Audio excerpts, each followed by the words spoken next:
Chapter 1. Now, these are the names of the sons of Israel who came into Egypt.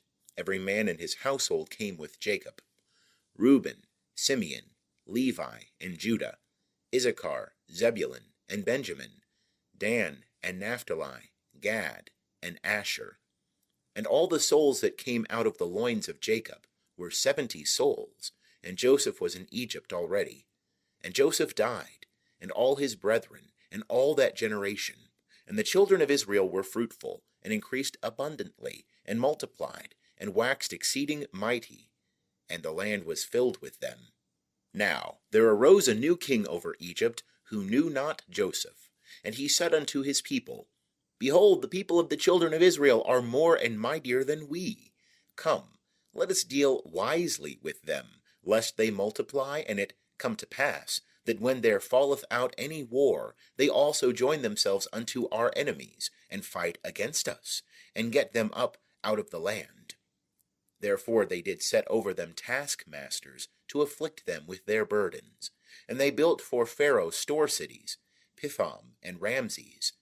But the more they afflicted them, the more they multiplied, and the more they spread abroad. And they were grieved because of the children of Israel. And the Egyptians made the children of Israel to serve with rigor, and they made their lives bitter with hard service, in mortar and in brick, and in all manner of service in the field, all their service, wherein they made them serve with rigor. And the king of Egypt spake to the Hebrew midwives, of whom the name of the one was Shiphrah, and the name of the other Puah.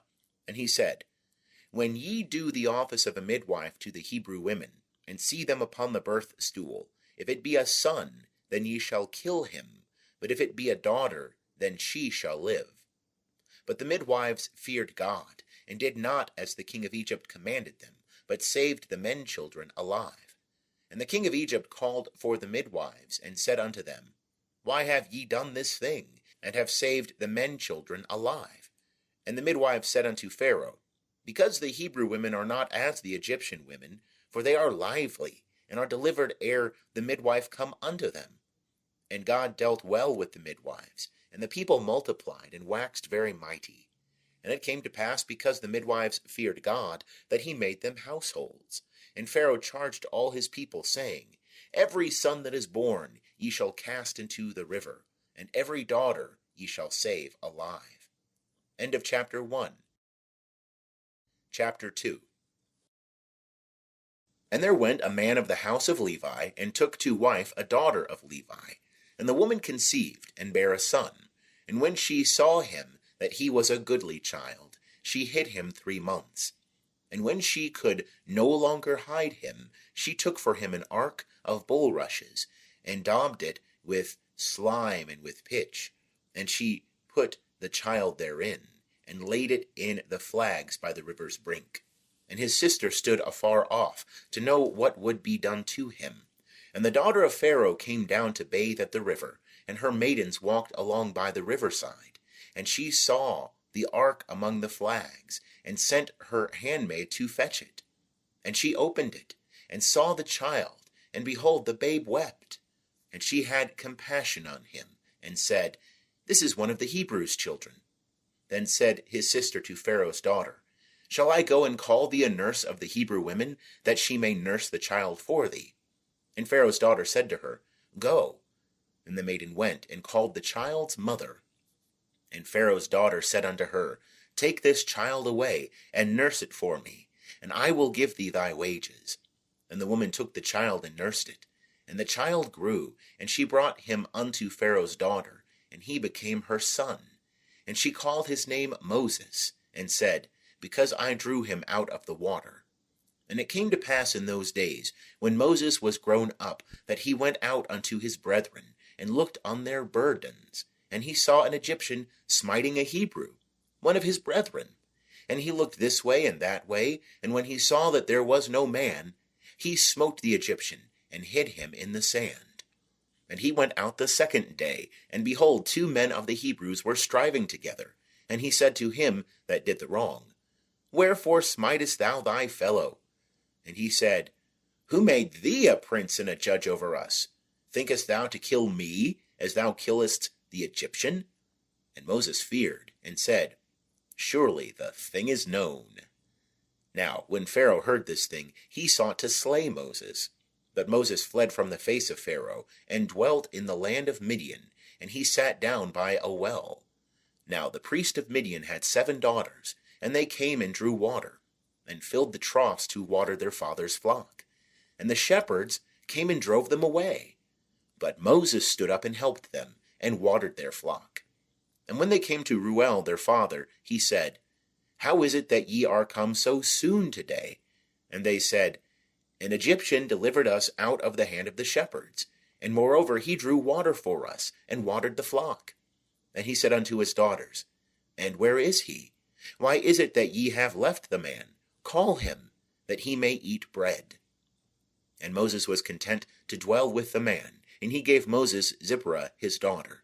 And she bare a son, and he called his name Gershom, for he said, I have been a sojourner in a foreign land.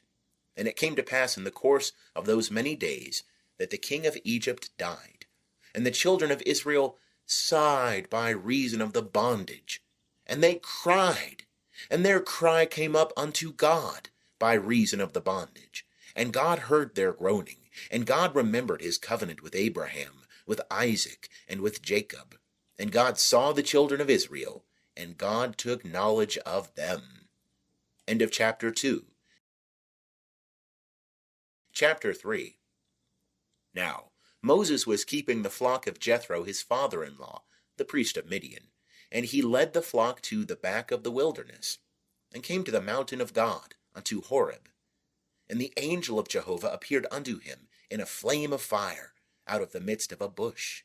And he looked, and behold, the bush burned with fire, and the bush was not consumed. And Moses said, I will turn aside now, and see this great sight, why the bush is not burnt. And when Jehovah saw that he turned aside to see, God called unto him out of the midst of the bush, and said, Moses, Moses. And he said, Here am I. And he said, Draw not nigh hither, put off thy shoes from off thy feet, for the place whereon thou standest is holy ground. Moreover he said, I am the God of thy father, the God of Abraham, the God of Isaac, and the God of Jacob. And Moses hid his face, for he was afraid to look upon God. And Jehovah said, I have surely seen the affliction of my people that are in Egypt, and have heard their cry by reason of their taskmasters, for I know their sorrows. And I am come down to deliver them out of the hand of the Egyptians, and to bring them up out of that land unto a good land, and a large, unto a land flowing with milk and honey, unto the place of the Canaanite, and the Hittite, and the Amorite, and the Perizzite, and the Hivite, and the Jebusite. And now, behold, the cry of the children of Israel is come unto me.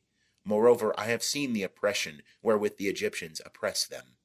Come now, therefore, and I will send thee unto Pharaoh, that thou mayest bring forth my people, the children of Israel, out of Egypt. And Moses said unto God, Who am I, that I should go unto Pharaoh, and that I should bring forth the children of Israel out of Egypt? And he said, Certainly I will be with thee, and this shall be the token unto thee, that I have sent thee. When thou hast brought forth the people out of Egypt, ye shall serve God upon this mountain. And Moses said unto God, Behold, when I come unto the children of Israel, and shall say unto them, The God of your fathers hath sent me unto you, and they shall say to me, What is his name? What shall I say unto them? And God said unto Moses, I am that I am. And he said, Thus shalt thou say unto the children of Israel, I am hath sent me unto you. And God said moreover unto Moses, Thus shalt thou say unto the children of Israel, Jehovah, the God of your fathers, the God of Abraham, the God of Isaac, and the God of Jacob, hath sent me unto you. This is my name forever, and this is my memorial unto all generations. Go and gather the elders of Israel together, and say unto them, Jehovah, the God of your fathers, the God of Abraham, of Isaac, and of Jacob, hath appeared unto me, saying, I have surely visited you, and seen that which is done to you in Egypt. And I have said, I will bring you up out of the affliction of Egypt, unto the land of the Canaanite, and the Hittite, and the Amorite, and the Perizzite, and the Hivite, and the Jebusite, unto a land flowing with milk and honey. And they shall hearken to thy voice, and thou shalt come, thou and the elders of Israel, unto the king of Egypt, and ye shall say unto him, Jehovah, the God of the Hebrews, hath met with us. And now let us go, we pray thee, 3 days' journey into the wilderness, that we may sacrifice to Jehovah our God. And I know that the king of Egypt will not give you leave to go. No, not by a mighty hand. And I will put forth my hand, and smite Egypt with all my wonders, which I will do in the midst thereof. And after that, he will let you go. And I will give this people favor in the sight of the Egyptians. And it shall come to pass, that when ye go, ye shall not go empty, but every woman shall ask of her neighbor, and of her that sojourneth in her house, jewels of silver, and jewels of gold, and raiment. And ye shall put them upon your sons, and upon your daughters, and ye shall despoil the Egyptians.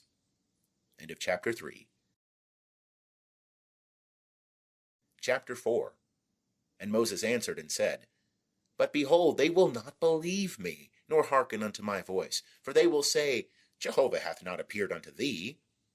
And Jehovah said unto him, What is that in thy hand? And he said, A rod. And he said, Cast it on the ground. And he cast it on the ground, and it became a serpent. And Moses fled from before it. And Jehovah said unto Moses, Put forth thy hand, and take it by the tail. And he put forth his hand, and laid hold of it, and it became a rod in his hand. That they may believe that Jehovah, the God of their fathers, the God of Abraham, the God of Isaac, and the God of Jacob, hath appeared unto thee. And Jehovah said furthermore unto him, Put now thy hand into thy bosom. And he put his hand into his bosom, and when he took it out, behold, his hand was leprous, as white as snow. And he said, Put thy hand into thy bosom again. Then he put his hand into his bosom again, and when he took it out of his bosom, behold, it was turned again as his other flesh. And it shall come to pass, if they will not believe thee, neither hearken to the voice of the first sign, that they will believe the voice of the latter sign. And it shall come to pass, if they will not believe even these 2 signs, neither hearken unto thy voice, that thou shalt take of the water of the river, and pour it upon the dry land. And the water which thou takest out of the river shall become blood upon the dry land. And Moses said unto Jehovah, O Lord, I am not eloquent, neither heretofore, nor since thou hast spoken unto thy servant. For I am slow of speech, and of a slow tongue. And Jehovah said unto him, Who hath made man's mouth? Or who maketh a man dumb, or deaf, or seeing, or blind? Is it not I, Jehovah? Now therefore go, and I will be with thy mouth, and teach thee what thou shalt speak. And he said, O Lord, send, I pray thee, by the hand of him whom thou wilt send. And the anger of Jehovah was kindled against Moses, and he said, Is there not Aaron thy brother, the Levite? I know that he can speak well. And also, behold, he cometh forth to meet thee, and when he seeth thee, he will be glad in his heart. And thou shalt speak unto him, and put the words in his mouth. And I will be with thy mouth, and with his mouth, and will teach you what ye shall do. And he shall be thy spokesman unto the people. And it shall come to pass, that he shall be to thee a mouth, and thou shalt be to him as God. And thou shalt take in thy hand this rod, wherewith thou shalt do the signs. And Moses went and returned to Jethro his father-in-law, and said unto him, Let me go, I pray thee, and return unto my brethren that are in Egypt, and see whether they be yet alive. And Jethro said to Moses, Go in peace. And Jehovah said unto Moses in Midian, Go, return into Egypt, for all the men are dead that sought thy life. And Moses took his wife and his sons, and set them upon an ass, and he returned to the land of Egypt. And Moses took the rod of God in his hand. And Jehovah said unto Moses, when thou goest back into Egypt, see that thou do before Pharaoh all the wonders which I have put in thy hand. But I will harden his heart, and he will not let the people go. And thou shalt say unto Pharaoh, Thus saith Jehovah, Israel is my son, my firstborn. And I have said unto thee, Let my son go, that he may serve me. And thou hast refused to let him go. Behold, I will slay thy son, thy firstborn. And it came to pass on the way at the lodging place, that Jehovah met him, and sought to kill him. Then Zipporah took a flint, and cut off the foreskin of her son, and cast it at his feet. And she said, Surely a bridegroom of blood art thou to me. So he let him alone. Then she said, A bridegroom of blood art thou, because of the circumcision. And Jehovah said to Aaron, Go into the wilderness to meet Moses. And he went, and met him in the mountain of God, and kissed him. And Moses told Aaron all the words of Jehovah wherewith he had sent him, and all the signs wherewith he had charged him. And Moses and Aaron went and gathered together all the elders of the children of Israel. And Aaron spake all the words which Jehovah had spoken unto Moses, and did the signs in the sight of the people. And the people believed. And when they heard that Jehovah had visited the children of Israel, and that he had seen their affliction, then they bowed their heads and worshipped. End of chapter 4. Chapter 5. And afterward Moses and Aaron came, and said unto Pharaoh, Thus saith Jehovah, the God of Israel, Let my people go, that they may hold a feast unto me in the wilderness. And Pharaoh said, Who is Jehovah, that I should hearken unto his voice to let Israel go? I know not Jehovah, and moreover I will not let Israel go. And they said, The God of the Hebrews hath met with us. Let us go, we pray thee, 3 days' journey into the wilderness, and sacrifice unto Jehovah our God, lest he fall upon us with pestilence, or with the sword. And the king of Egypt said unto them, Wherefore do ye, Moses and Aaron, loose the people from their works? Get you unto your burdens. And Pharaoh said, Behold, the people of the land are now many, and ye make them rest from their burdens. And the same day Pharaoh commanded the taskmasters of the people and their officers, saying, Ye shall no more give the people straw to make brick, as heretofore. Let them go and gather straw for themselves. And the number of the bricks which they did make heretofore ye shall lay upon them. Ye shall not diminish aught thereof, for they are idle. Therefore they cry, saying, Let us go and sacrifice to our God. Let heavier work be laid upon the men, that they may labor therein, and let them not regard lying words. And the taskmasters of the people went out, and their officers, and they spake to the people, saying, Thus saith Pharaoh, I will not give you straw. Go yourselves, get you straw where ye can find it, for naught of your work shall be diminished.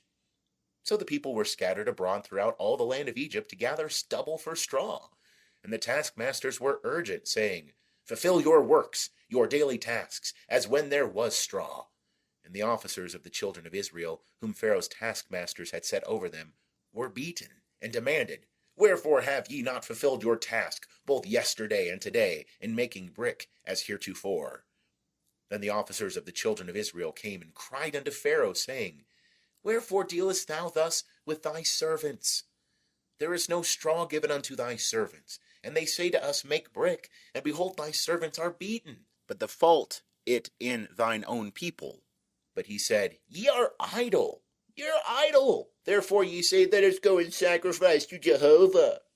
Go therefore now and work, for there shall no straw be given you. Yet shall ye deliver the number of bricks. And the officers of the children of Israel did see that they were in evil case, when it was said, Ye shall not diminish aught from your bricks, your daily tasks. And they met Moses and Aaron, who stood in the way, as they came forth from Pharaoh. And they said unto them, Jehovah look upon you and judge, because ye have made our savor to be abhorred in the eyes of Pharaoh. and in the eyes of his servants, to put a sword in their hand to slay us. And Moses returned unto Jehovah and said, Lord, wherefore hast thou dealt ill with this people? Why is it that thou hast sent me? For since I came to Pharaoh to speak in thy name, he hath dealt ill with this people, neither hast thou delivered thy people at all. End of chapter 5. Chapter 6. And Jehovah said unto Moses, Now shalt thou see what I will do to Pharaoh. For by a strong hand shall he let them go, and by a strong hand shall he drive them out of his land. And God spake unto Moses, and said unto him, I am Jehovah, and I appeared unto Abraham, unto Isaac, and unto Jacob, as God Almighty.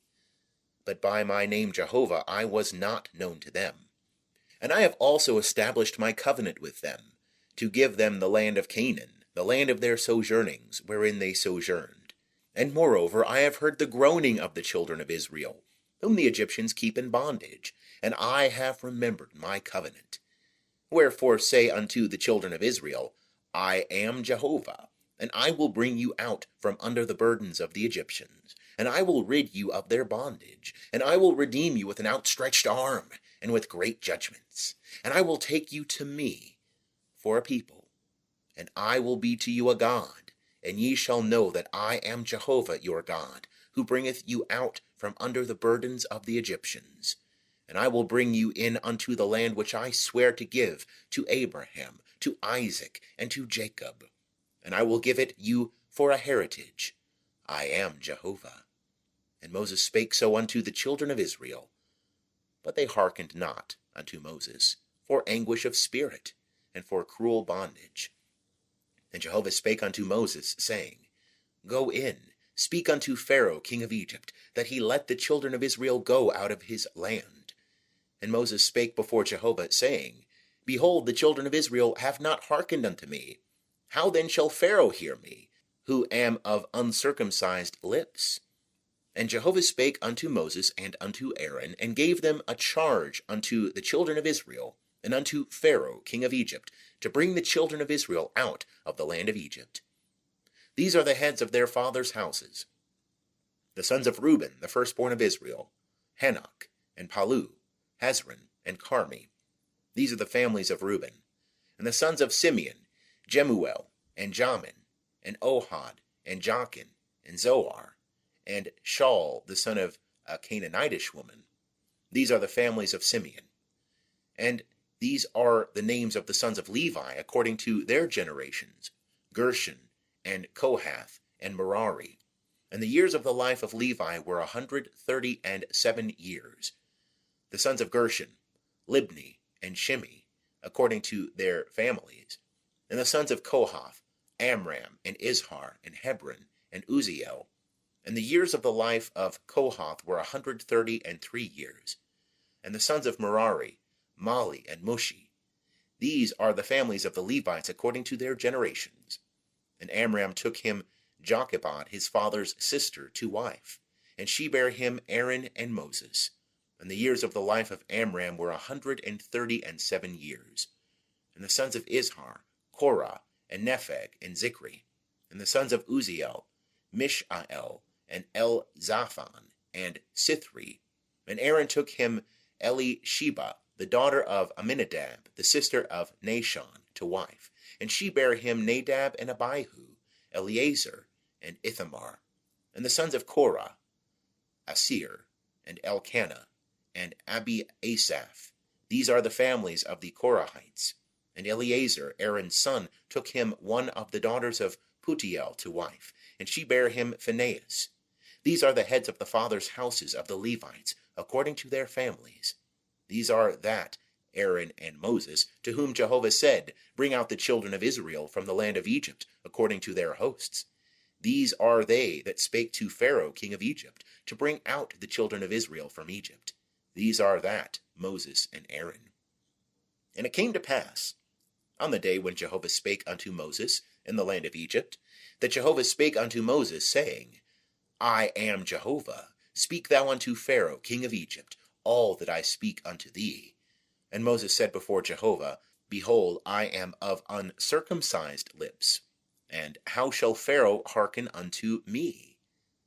End of chapter 6. Chapter 7. And Jehovah said unto Moses, See, I have made thee as God to Pharaoh, and Aaron thy brother shall be thy prophet. Thou shalt speak all that I command thee, and Aaron thy brother shall speak unto Pharaoh, that he let the children of Israel go out of his land. And I will harden Pharaoh's heart, and multiply my signs and my wonders in the land of Egypt. But Pharaoh will not hearken unto you. And I will lay my hand upon Egypt, and bring forth my hosts, my people, the children of Israel, out of the land of Egypt by great judgments. And the Egyptians shall know that I am Jehovah, when I stretch forth my hand upon Egypt, and bring out the children of Israel from among them. And Moses and Aaron did so, as Jehovah commanded them, so did they. And Moses was 80 years old, and Aaron 83 years old, when they spake unto Pharaoh. And Jehovah spake unto Moses and unto Aaron, saying, When Pharaoh shall speak unto you, saying, Show a wonder for you, then thou shalt say unto Aaron, Take thy rod, and cast it down before Pharaoh, that it become a serpent. And Moses and Aaron went in unto Pharaoh, and they did so, as Jehovah had commanded. And Aaron cast down his rod before Pharaoh, and before his servants, and it became a serpent. Then Pharaoh also called for the wise men and the sorcerers, and they also, the magicians of Egypt, did in like manner with their enchantments. For they cast down every man his rod, and they became serpents. But Aaron's rod swallowed up their rods. And Pharaoh's heart was hardened, and he hearkened not unto them, as Jehovah had spoken. And Jehovah said unto Moses, Pharaoh's heart is stubborn, he refuseth to let the people go. Get thee unto Pharaoh in the morning. Lo, he goeth out unto the water, and thou shalt stand by the river's brink to meet him. And the rod which was turned to a serpent shalt thou take in thy hand. And thou shalt say unto him, Jehovah, the God of the Hebrews, hath sent me unto thee, saying, Let my people go, that they may serve me in the wilderness. And behold, hitherto thou hast not hearkened. Thus saith Jehovah, In this thou shalt know that I am Jehovah. Behold, I will smite with the rod that is in my hand upon the waters which are in the river, and they shall be turned to blood. And the fish that are in the river shall die, and the river shall become foul, and the Egyptians shall loathe to drink water from the river. And Jehovah said unto Moses, Say unto Aaron, Take thy rod, and stretch out thy hand over the waters of Egypt, over their rivers, over their streams, and over their pools, and over all their ponds of water, that they may become blood. And there shall be blood throughout all the land of Egypt, both in vessels of wood and in vessels of stone. And Moses and Aaron did so, as Jehovah commanded, and he lifted up the rod, and smote the waters that were in the river, in the sight of Pharaoh, and in the sight of his servants, and all the waters that were in the river were turned to blood. And the fish that were in the river died, and the river became foul, and the Egyptians could not drink water from the river, and the blood was throughout all the land of Egypt. And the magicians of Egypt did in like manner with their enchantments. And Pharaoh's heart was hardened, and he hearkened not unto them, as Jehovah had spoken. And Pharaoh turned and went into his house, neither did he lay even this to heart. And all the Egyptians digged round about the river for water to drink, for they could not drink of the water of the river. And 7 days were fulfilled. After that, Jehovah had smitten the river. End of chapter 7. Chapter 8. And Jehovah spake unto Moses, Go in unto Pharaoh, and say unto him, Thus saith Jehovah, Let my people go, that they may serve me. And if thou refuse to let them go, behold, I will smite all thy borders with frogs. And the river shall swarm with frogs, which shall go up and come into thy house, and into thy bedchamber, and upon thy bed, and into the house of thy servants, and upon thy people, and into thine ovens, and into thy kneading troughs. And the frogs shall come up both upon thee and upon thy people, and upon all thy servants. And Jehovah said unto Moses, Say unto Aaron, Stretch forth thy hand with thy rod over the rivers, over the streams, and over the pools, and cause frogs to come up upon the land of Egypt. And Aaron stretched out his hand over the waters of Egypt, and the frogs came up, and covered the land of Egypt. And the magicians did in like manner with their enchantments, and brought up frogs upon the land of Egypt. Then Pharaoh called for Moses and Aaron, and said, Entreat Jehovah that he take away the frogs from me, and from my people, and I will let the people go, that they may sacrifice unto Jehovah. And Moses said unto Pharaoh, Have thou this glory over me? Against what time shall I entreat for thee, and for thy servants, and for thy people, that the frogs be destroyed from thee and thy houses, and remain in the river only? And he said, Against tomorrow. And he said, Be it according to thy word, that thou mayest know that there is none like unto Jehovah our God. And the frogs shall depart from thee, and from thy houses, and from thy servants, and from thy people, they shall remain in the river only. And Moses and Aaron went out from Pharaoh, and Moses cried unto Jehovah concerning the frogs, which he had brought upon Pharaoh. And Jehovah did according to the word of Moses, and the frogs died out of the houses, out of the courts, and out of the fields. And they gathered them together in heaps, and the land stank. But when Pharaoh saw that there was respite, he hardened his heart, and hearkened not unto them, as Jehovah had spoken. And Jehovah said unto Moses, Say unto Aaron, Stretch out thy rod, and smite the dust of the earth, that it may become lice throughout all the land of Egypt. And they did so. And Aaron stretched out his hand with his rod, and smote the dust of the earth, and there were lice upon man, and upon beast. All the dust of the earth became lice throughout all the land of Egypt. And the magicians did so with their enchantments to bring forth lice, but they could not. And there were lice upon man, and upon beast. Then the magician said unto Pharaoh, This is the finger of God. And Pharaoh's heart was hardened, and he hearkened not unto them, as Jehovah had spoken. And Jehovah said unto Moses, Rise up early in the morning, and stand before Pharaoh. Lo, he cometh forth to the water, and say unto him, Thus saith Jehovah, Let my people go, that they may serve me. Else, if thou wilt not let my people go, behold, I will send swarms of flies upon thee, and upon thy servants, and upon thy people, and into thy houses, and the houses of the Egyptians shall be full of swarms of flies, and also the ground whereon they are. And I will set apart in that day the land of Goshen, in which my people dwell, that no swarms of flies shall be there, to the end thou mayest know that I am Jehovah in the midst of the earth. And I will put a division between my people and thy people. By tomorrow shall this sign be. And Jehovah did so. And there came grievous swarms of flies into the house of Pharaoh, and into his servants' houses, and in all the land of Egypt. The land was corrupted by reason of the swarms of flies. And Pharaoh called for Moses and for Aaron, and said, Go ye, sacrifice to your God in the land. And Moses said, It is not meet so to do, for we shall sacrifice the abomination of the Egyptians to Jehovah our God. Lo, shall we sacrifice the abomination of the Egyptians before their eyes, and will they not stone us? We will go 3 days' journey into the wilderness, and sacrifice to Jehovah our God, as he shall command us. And Pharaoh said, I will let you go, that ye may sacrifice to Jehovah your God in the wilderness. Only ye shall not go very far away. Entreat for me.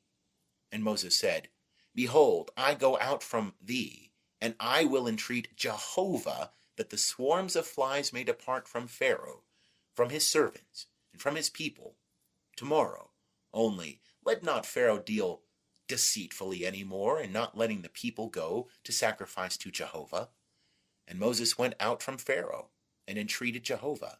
And Jehovah did according to the word of Moses, and he removed the swarms of flies from Pharaoh, from his servants, and from his people. There remained not one. And Pharaoh hardened his heart this time also, and he did not let the people go. End of chapter 8. Chapter 9. Then Jehovah said unto Moses, Go in unto Pharaoh, and tell him, Thus saith Jehovah, the God of the Hebrews, Let my people go, that they may serve me. For if thou refuse to let them go, and wilt hold them still, behold, the hand of Jehovah is upon thy cattle, which are in the field, upon the horses, upon the asses, upon the camels, upon the herds, and upon the flocks. There shall be a very grievous murrain.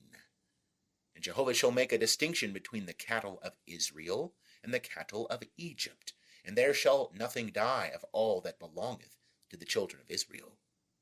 And Jehovah appointed a set time, saying, Tomorrow Jehovah shall do this thing in the land.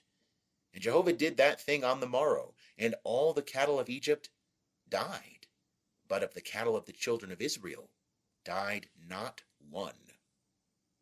And Pharaoh sent, and behold, there was not so much as one of the cattle of the Israelites dead. But the heart of Pharaoh was stubborn, and he did not let the people go. And Jehovah said unto Moses and unto Aaron, Take to you handfuls of ashes of the furnace, and let Moses sprinkle it toward heaven in the sight of Pharaoh. And it shall become small dust over all the land of Egypt, and shall be a boil breaking forth with blains upon man and upon beast throughout all the land of Egypt. And they took ashes of the furnace, and stood before Pharaoh, and Moses sprinkled it up toward heaven, and it became a boil breaking forth with blains upon man and upon beast. And the magicians could not stand before Moses because of the boils, for the boils were upon the magicians, and upon all the Egyptians. And Jehovah hardened the heart of Pharaoh, and he hearkened not unto them, as Jehovah had spoken unto Moses. And Jehovah said unto Moses, Rise up early in the morning, and stand before Pharaoh, and say unto him, Thus saith Jehovah, the God of the Hebrews, Let my people go, that they may serve me. For I will this time send all my plagues upon thy heart, and upon thy servants, and upon thy people, that thou mayest know that there is none like me in all the earth. For now I had put forth my hand, and smitten thee and thy people with pestilence. Thou hadst been cut off from the earth. But in very deed for this cause have I made thee to stand, to show thee my power, and that my name may be declared throughout all the earth. As yet exaltest thou thyself against my people, that thou wilt not let them go? Behold, tomorrow about this time I will cause it to rain a very grievous hail, such as hath not been in Egypt since the day it was founded, even until now. Now therefore send, hasten in thy cattle, and all that thou hast in the field, for every man and beast that shall be found in the field, and shall not be brought home, the hail shall come down upon them, and they shall die. He that feared the word of Jehovah among the servants of Pharaoh made his servants and his cattle flee into the houses. And he that regarded not the word of Jehovah left his servants and his cattle in the field. And Jehovah said unto Moses, Stretch forth thy hand toward heaven, that there may be hail in all the land of Egypt, upon man and upon beast, and upon every herb of the field, throughout the land of Egypt. And Moses stretched forth his rod toward heaven, and Jehovah sent thunder and hail, and fire ran down unto the earth. And Jehovah rained hail upon the land of Egypt. So there was hail, and fire mingled with the hail, very grievous, such as had not been in all the land of Egypt since it became a nation. And the hail smote throughout all the land of Egypt all that was in the field, both man and beast. And the hail smote every herb of the field, and brake every tree of the field. Only in the land of Goshen, where the children of Israel were, was there no hail. And Pharaoh sent, and called for Moses and Aaron, and said unto them, I have sinned this time. Jehovah is righteous, and I and my people are wicked. Entreat Jehovah, for there hath been enough of these mighty thunderings and hail, and I will let you go, and ye shall stay no longer. And Moses said unto him, As soon as I am gone out of the city, I will spread abroad my hands unto Jehovah. The thunder shall cease, neither shall there be any more hail, that thou mayest know that the earth is Jehovah's. But as for thee and thy servants, I know that ye will not yet fear Jehovah God. And the flax and the barley were smitten, For the barley was in the ear, and the flax was in bloom. But the wheat and the spelt were not smitten, for they were not grown up. And Moses went out of the city from Pharaoh, and spread abroad his hands unto Jehovah. And the thunders and hail ceased, and the rain was not poured upon the earth. And when Pharaoh saw that the rain and the hail and the thunders were ceased, he sinned yet more, and hardened his heart, he and his servants. And the heart of Pharaoh was hardened, and he did not let the children of Israel go, as Jehovah had spoken by Moses. End of chapter 9. Chapter 10. And Jehovah said unto Moses, Go in unto Pharaoh, for I have hardened his heart, and the heart of his servants, that I may show these my signs in the midst of them, and that thou mayest tell in the ears of thy son, and of thy son's son, what things I have wrought upon Egypt, and my signs which I have done among them, that ye may know that I am Jehovah. And Moses and Aaron went in unto Pharaoh, and said unto him, Thus saith Jehovah, the God of the Hebrews, How long wilt thou refuse to humble thyself before me?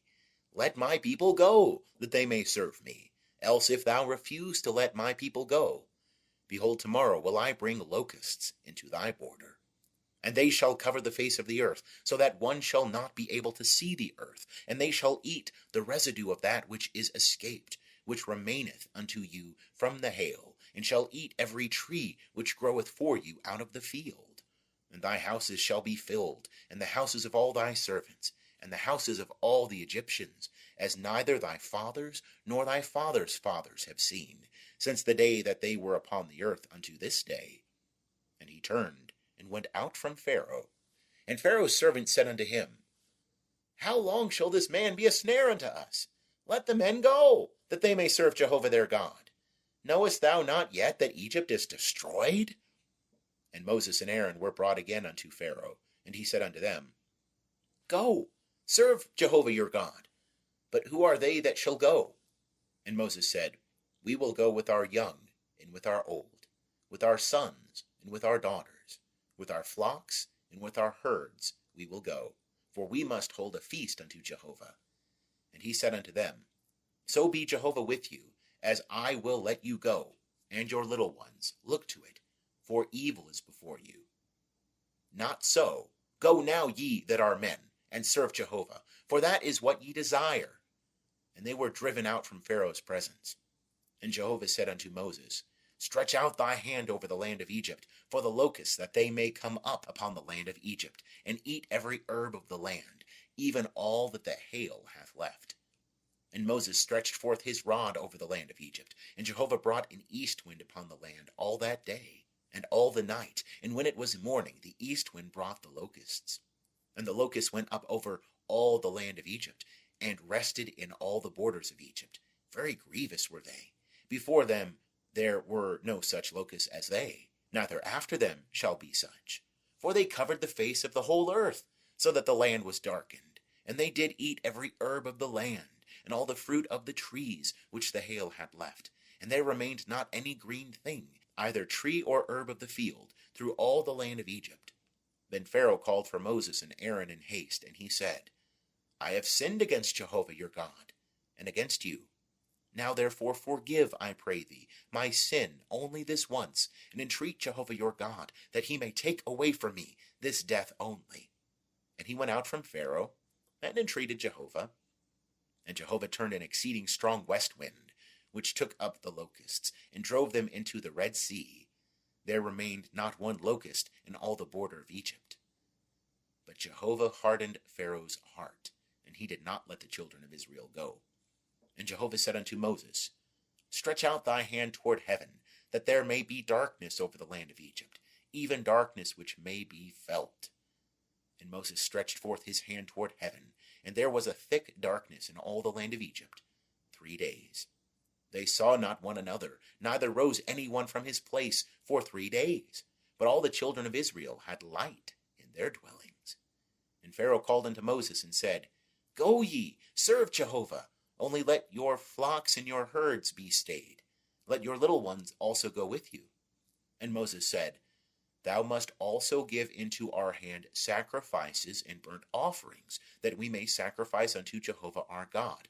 Our cattle also shall go with us. There shall not a hoof be left behind. For therefore must we take to serve Jehovah our God, and we know not with what we must serve Jehovah until we come thither. But Jehovah hardened Pharaoh's heart, and he would not let them go. And Pharaoh said unto him, Get thee from me, take heed to thyself, see my face no more, for in the day thou seest my face, thou shalt die. And Moses said, Thou hast spoken well, I will see thy face again no more. End of chapter 10.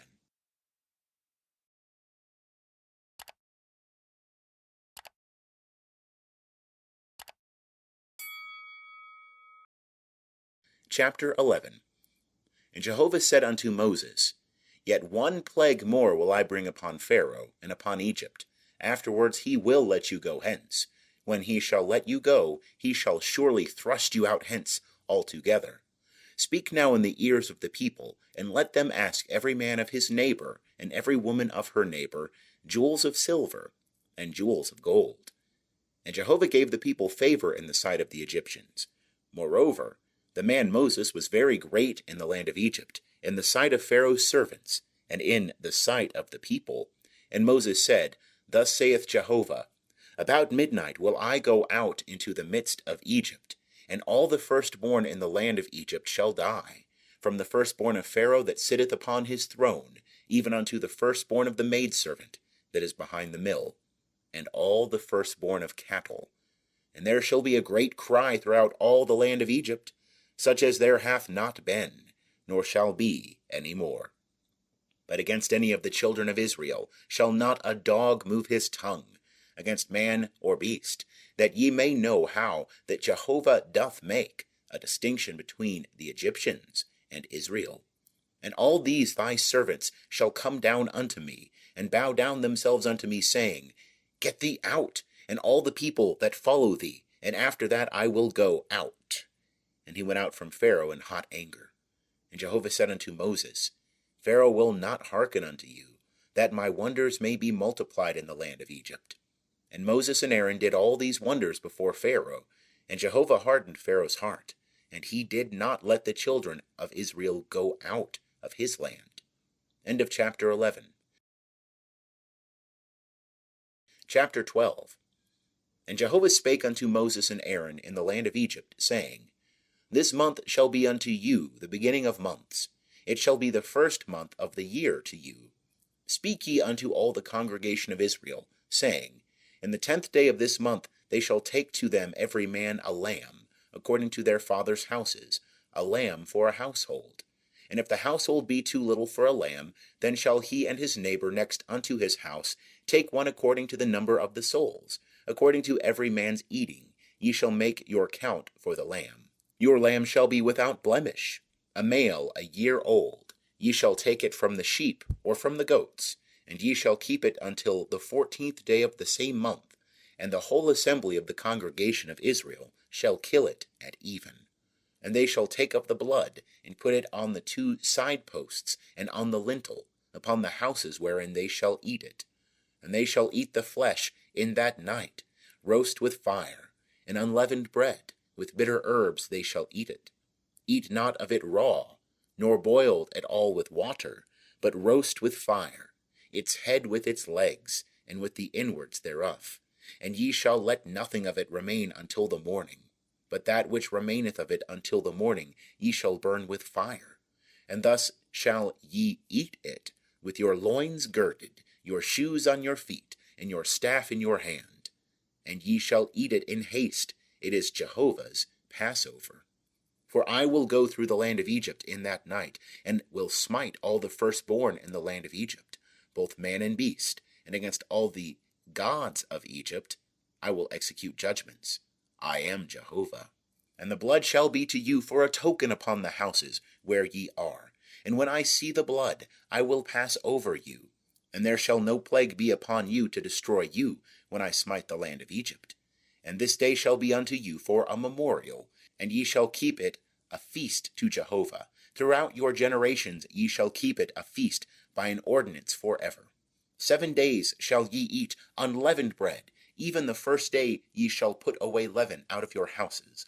For whosoever eateth leavened bread from the first day until the 7th day, that soul shall be cut off from Israel. And in the first day there shall be to you a holy convocation, and in the 7th day a holy convocation.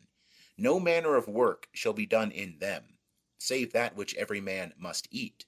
That only may be done by you. And ye shall observe the feast of unleavened bread. For in this selfsame day have I brought your hosts out of the land of Egypt. Therefore shall ye observe this day throughout your generations by an ordinance forever. In the 1st month, on the 14th day of the month at even, ye shall eat unleavened bread, until the 21st day of the month at even. 7 days shall there be no leaven found in your houses. For whosoever eateth that which is leavened, that soul shall be cut off from the congregation of Israel, whether he be a sojourner or one that is born in the land. Ye shall eat nothing leavened. In all your habitations shall ye eat unleavened bread. Then Moses called for all the elders of Israel, and said unto them, Draw out, and take you lambs according to your families, and kill the Passover. And ye shall take a bunch of hyssop, and dip it in the blood that is in the basin, and strike the lintel and the 2 side posts with the blood that is in the basin. And none of you shall go out of the door of his house until the morning. For Jehovah will pass through to smite the Egyptians, and when he seeth the blood upon the lintel and on the 2 side posts, Jehovah will pass over the door, and will not suffer the destroyer to come in unto your houses to smite you. And ye shall observe this thing for an ordinance to thee and to thy sons forever. And it shall come to pass, when ye are come to the land which Jehovah will give you, according as he hath promised, that ye shall keep this service. And it shall come to pass, when your children shall say unto you, What mean ye by this service? That ye shall say, It is the sacrifice of Jehovah's Passover, who passed over the houses of the children of Israel in Egypt, when he smote the Egyptians, and delivered our houses. And the people bowed the head and worshipped. And the children of Israel went and did so. As Jehovah had commanded Moses and Aaron, so did they. And it came to pass at midnight, that Jehovah smote all the firstborn in the land of Egypt, from the firstborn of Pharaoh that sat on his throne, unto the firstborn of the captive that was in the dungeon, and all the firstborn of cattle. And Pharaoh rose up in the night, he and all his servants, and all the Egyptians, and there was a great cry in Egypt, for there was not a house where there was not one dead. And he called for Moses and Aaron by night, and said, Rise up, get you forth from among my people, both ye and the children of Israel, and go.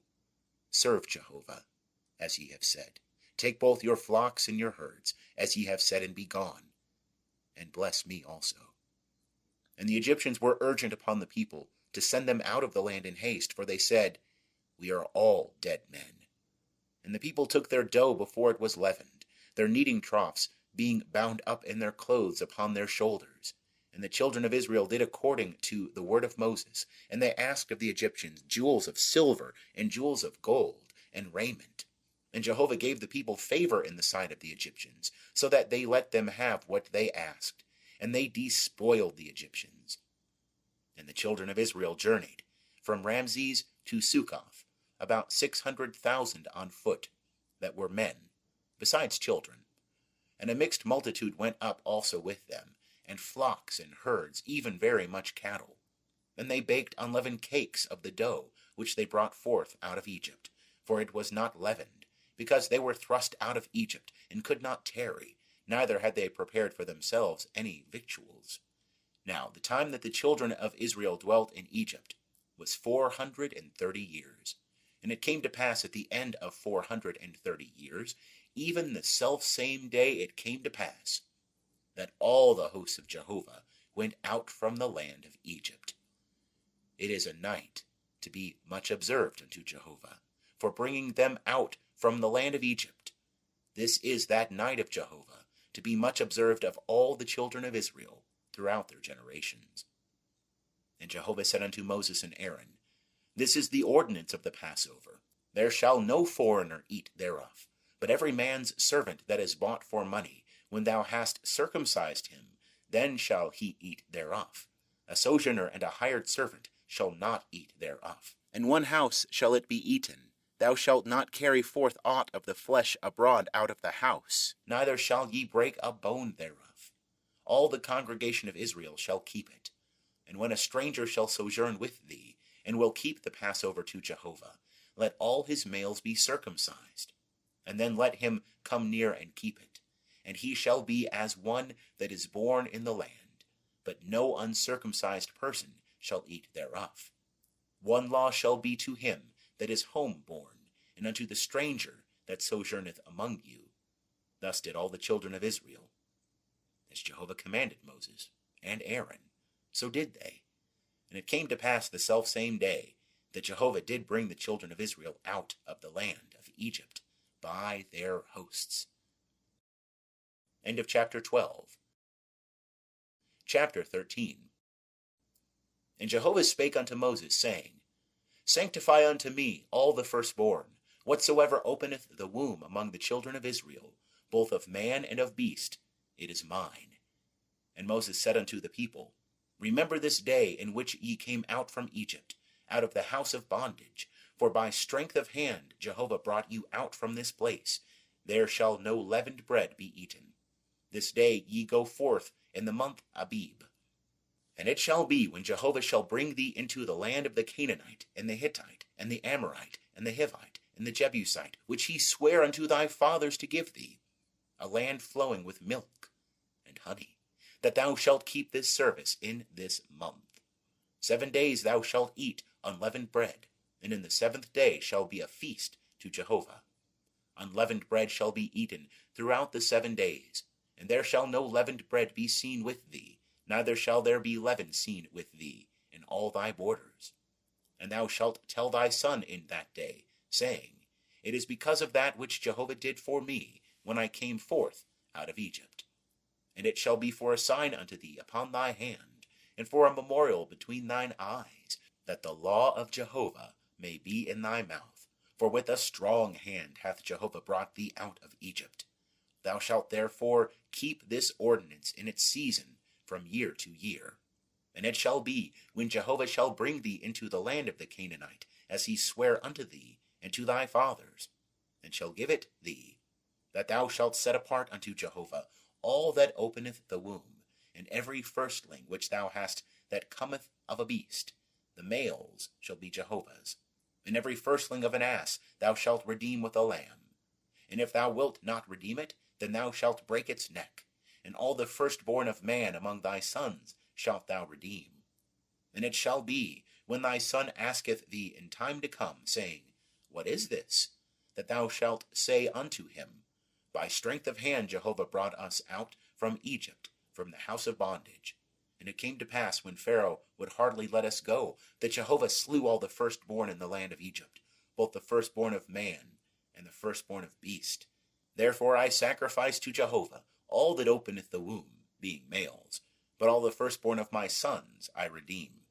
And it shall be for a sign upon thy hand, and for frontlets between thine eyes, for by strength of hand Jehovah brought us forth out of Egypt.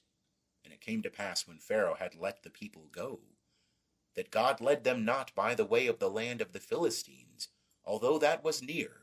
For God said, Lest peradventure the people repent when they see war, and they return to Egypt. But God led the people about, by the way of the wilderness, by the Red Sea. And the children of Israel went up armed out of the land of Egypt. And Moses took the bones of Joseph with him, for he had straitly sworn the children of Israel, saying, God will surely visit you, and ye shall carry up my bones away hence with you.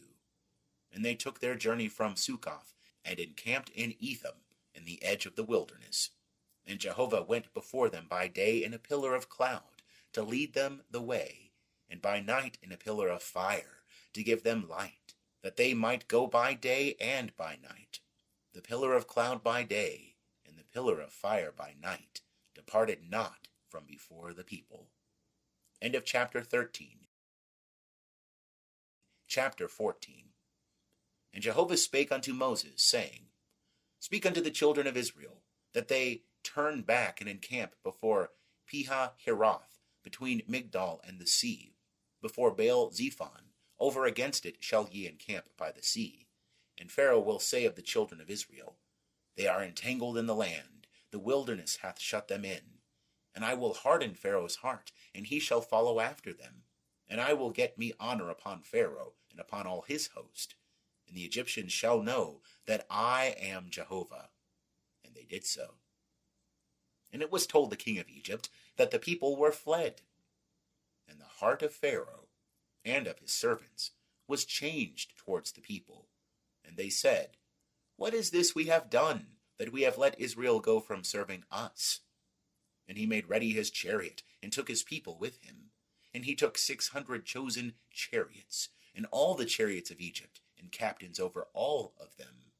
And Jehovah hardened the heart of Pharaoh, king of Egypt, and he pursued after the children of Israel. For the children of Israel went out with a high hand. And the Egyptians pursued after them, all the horses and chariots of Pharaoh, and his horsemen, and his army, and overtook them encamping by the sea, beside Pihahiroth, before Baal Zephon. And when Pharaoh drew nigh, the children of Israel lifted up their eyes, and behold, the Egyptians were marching after them. And they were sore afraid. And the children of Israel cried out unto Jehovah, and they said unto Moses, Because there were no graves in Egypt, hast thou taken us away to die in the wilderness? Wherefore hast thou dealt thus with us, to bring us forth out of Egypt? Is not this the word that we spake unto thee in Egypt, saying, Let us alone, that we may serve the Egyptians? For it were better for us to serve the Egyptians, than that we should die in the wilderness. And Moses said unto the people, Fear ye not, stand still, and see the salvation of Jehovah, which he will work for you today. For the Egyptians whom ye have seen today, ye shall see them again no more forever. Jehovah will fight for you, and ye shall hold your peace. And Jehovah said unto Moses, Wherefore criest thou unto me? Speak unto the children of Israel, that they go forward. And lift thou up thy rod, and stretch out thy hand over the sea, and divide it. And the children of Israel shall go into the midst of the sea on dry ground. And I, behold, I will harden the hearts of the Egyptians, and they shall go in after them. And I will get me honor upon Pharaoh, and upon all his host, upon his chariots, and upon his horsemen. And the Egyptians shall know that I am Jehovah, when I have gotten me honor upon Pharaoh, upon his chariots, and upon his horsemen. And the angel of God, who went before the camp of Israel, removed and went behind them, and the pillar of cloud removed from before them, and stood behind them. And it came between the camp of Egypt and the camp of Israel, and there was the cloud in the darkness, yet gave it light by night. And the one came not near the other all the night. And Moses stretched out his hand over the sea, and Jehovah caused the sea to go back by a strong east wind all the night, and made the sea dry land, and the waters were divided. And the children of Israel went into the midst of the sea upon the dry ground, and the waters were a wall unto them on their right hand and on their left. And the Egyptians pursued, and went in after them into the midst of the sea, all Pharaoh's horses, his chariots, and his horsemen. And it came to pass in the morning watch that Jehovah looked forth upon the host of the Egyptians through the pillar of fire and of cloud, and discomfited the host of the Egyptians. And he took off their chariot wheels, and they drove them heavily, so that the Egyptians said, Let us flee from the face of Israel, for Jehovah fighteth for them against the Egyptians. And Jehovah said unto Moses, Stretch out thy hand over the sea, that the waters may come again upon the Egyptians, upon their chariots, and upon their horsemen. And Moses stretched forth his hand over the sea, and the sea returned to its strength when the morning appeared. And the Egyptians fled against it, and Jehovah overthrew the Egyptians in the midst of the sea. And the waters returned, and covered the chariots and the horsemen, even all the host of Pharaoh that went in after them into the sea. There remained not so much as one of them. But the children of Israel walked upon dry land in the midst of the sea, and the waters were a wall unto them on their right hand and on their left. Thus Jehovah saved Israel that day out of the hand of the Egyptians, And Israel saw the Egyptians dead upon the seashore. And Israel saw the great work which Jehovah did upon the Egyptians. And the people feared Jehovah, and they believed in Jehovah and in his servant Moses. End of chapter 14. Chapter 15. Then sang Moses and the children of Israel this song unto Jehovah, and spake, saying, I will sing unto Jehovah, for he hath triumphed gloriously. The horse and his rider hath he thrown into the sea. Jehovah is my strength and my song, and he is become my salvation. This is my God, and I will praise him, my father's God, and I will exalt him. Jehovah is a man of war. Jehovah is his name. Pharaoh's chariots and his host hath he cast into the sea, and his chosen captains are sunk in the Red Sea. The deeps covered them. They went down into the depths like a stone. Thy right hand, O Jehovah, is glorious in power. Thy right hand, O Jehovah, dasheth in pieces the enemy. And in the greatness of thine excellency thou overthrowest them that rise up against thee. Thou sendest forth thy wrath, it consumeth them as stubble. And with the blast of thy nostrils the waters were piled up, the flood stood upright as a heap. The deeps were congealed in the heart of the sea. The enemy said, I will pursue, I will overtake, I will divide the spoil. My desire shall be satisfied upon them. I will draw my sword, my hand shall destroy them. Thou didst blow with thy wind, the sea covered them. They sank as lead in the mighty waters. Who is like unto thee, O Jehovah, among the gods? Who is like thee, glorious in holiness, fearful in praises, doing wonders? Thou stretchest out thy right hand, the earth swallowed them. Thou in thy loving kindness hast led the people that thou hast redeemed. Thou hast guided them in thy strength to thy holy habitation. The peoples have heard, they tremble. Pangs have taken hold on the inhabitants of Philistia. Then were the chiefs of Edom dismayed. The mighty men of Moab, trembling, taketh hold upon them. All the inhabitants of Canaan are melted away. Terror and dread falleth upon them. By the greatness of thine arm they are as still as a stone. Till thy people pass over, O Jehovah, till the people pass over that thou hast purchased. Thou wilt bring them in, and plant them in the mountain of thine inheritance, the place, O Jehovah, which thou hast made for thee to dwell in, the sanctuary, O Lord, which thy hands have established. Jehovah shall reign for ever and ever. For the horses of Pharaoh went in with his chariots and with his horsemen into the sea. And Jehovah brought back the waters of the sea upon them. But the children of Israel walked on dry land in the midst of the sea. And Miriam the prophetess, the sister of Aaron, took a timbrel in her hand, and all the women went out after her, with timbrels and with dances. And Miriam answered them, Sing ye to Jehovah, for he hath triumphed gloriously. The horse and his rider hath he thrown into the sea. And Moses led Israel onward from the Red Sea, and they went out into the wilderness of Shur. And they went 3 days in the wilderness, and found no water. And when they came to Marah, they could not drink of the waters of Marah, for they were bitter. Therefore the name of it was called Marah. And the people murmured against Moses, saying, What shall we drink? And he cried unto Jehovah, and Jehovah showed him a tree. And he cast it into the waters, and the waters were made sweet. There he made for them a statute and an ordinance, and there he proved them. And he said, If thou wilt diligently hearken to the voice of Jehovah thy God, and wilt do that which is right in his eyes, and wilt give ear to his commandments, and keep all his statutes, I will put none of the diseases upon thee which I have put upon the Egyptians, for I am Jehovah that healeth thee. And they came to Elim, where were 12 springs of water, and 70 palm trees, and they encamped there by the waters. End of chapter 15. Chapter 16. And they took their journey from Elim, And all the congregation of the children of Israel came unto the wilderness of Sin, which is between Elim and Sinai, on the 15th day of the 2nd month after their departing out of the land of Egypt. And the whole congregation of the children of Israel murmured against Moses and against Aaron in the wilderness. And the children of Israel said unto them, Would that we had died by the hand of Jehovah in the land of Egypt, when we sat by the flesh pots, when we did eat bread to the full. For ye have brought us forth into this wilderness to kill this whole assembly with hunger. Then said Jehovah unto Moses, Behold, I will rain bread from heaven for you, and the people shall go out and gather a day's portion every day, that I may prove them whether they will walk in my law or not.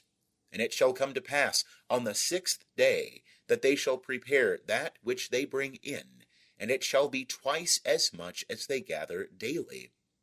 And Moses and Aaron said unto all the children of Israel, At even then ye shall know that Jehovah hath brought you out from the land of Egypt.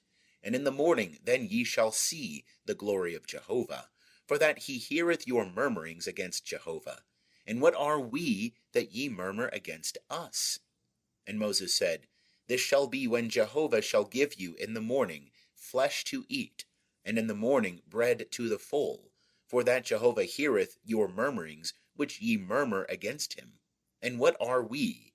Your murmurings are not against us, but against Jehovah. And Moses said unto Aaron, Say unto all the congregation of the children of Israel, Come near before Jehovah, for he hath heard your murmurings.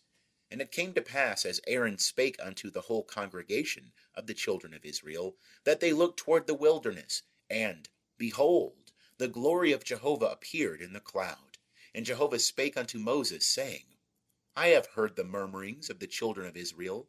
Speak unto them, saying, At even ye shall eat flesh, and in the morning ye shall be filled with bread, and ye shall know that I am Jehovah your God.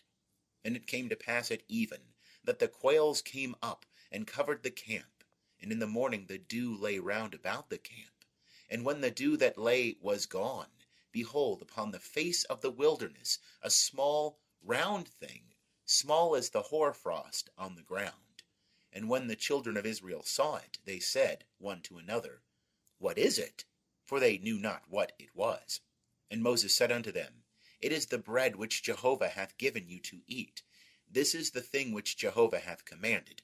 Gather ye of it, every man according to his eating, an omer a head, according to the number of your persons, shall ye take it, every man for them that are in his tent. And the children of Israel did so, and gathered some more, some less. And when they measured it with an omer, he that gathered much had nothing over, and he that gathered little had no lack. They gathered every man according to his eating. And Moses said unto them, Let no man leave of it till the morning. Notwithstanding they hearkened not unto Moses, but some of them left of it until the morning, and it bred worms, and became foul. And Moses was wroth with them. And they gathered it morning by morning, every man according to his eating. And when the sun waxed hot, it melted. And it came to pass that on the 6th day they gathered twice as much bread, 2 omers for each one. And all the rulers of the congregation came and told Moses. And he said unto them, This is that which Jehovah hath spoken. Tomorrow is a solemn rest, a holy Sabbath unto Jehovah. Bake that which ye will bake, and boil that which ye will boil, and all that remaineth over lay up for you to be kept until the morning. And they laid it up till the morning, as Moses bade, and it did not become foul, neither was there any worm therein. And Moses said, Eat that today, for today is a Sabbath unto Jehovah. Today ye shall not find it in the field. 6 days ye shall gather it, but on the 7th day is the Sabbath, in it there shall be none. And it came to pass on the 7th day, that there went out some of the people to gather, and they found none.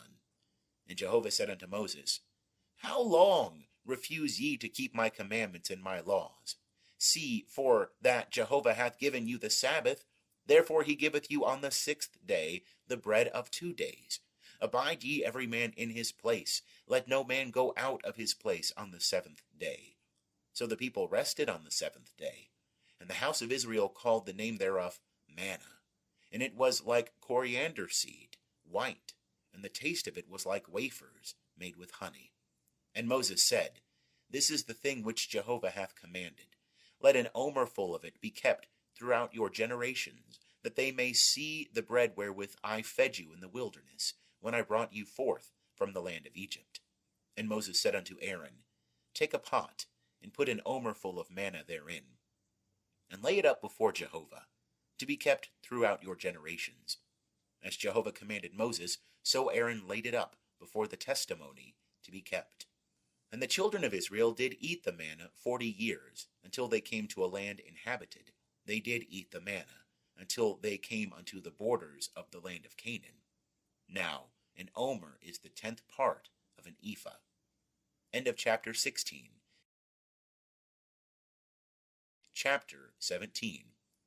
And all the congregation of the children of Israel journeyed from the wilderness of Sin by their journeys, according to the commandment of Jehovah, and encamped in Rephidim. And there was no water for the people to drink. Wherefore the people strove with Moses, and said, Give us water, that we may drink. And Moses said unto them, Why strive ye with me? Wherefore do ye tempt Jehovah? And the people thirsted therefore water, and the people murmured against Moses, and said, Wherefore hast thou brought us up out of Egypt, to kill us, and our children, and our cattle with thirst? And Moses cried unto Jehovah, saying, What shall I do unto this people? They are almost ready to stone me. And Jehovah said unto Moses, Pass on before the people, and take with thee of the elders of Israel, and thy rod, wherewith thou smotest the river, take in thy hand, and go. Behold, I will stand before thee there upon the rock in Horeb, and thou shalt smite the rock, and there shall come water out of it, that the people may drink. And Moses did so in the sight of the elders of Israel.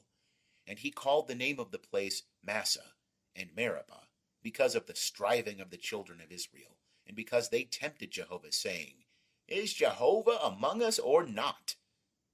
Then came Amalek, and fought with Israel in Rephidim.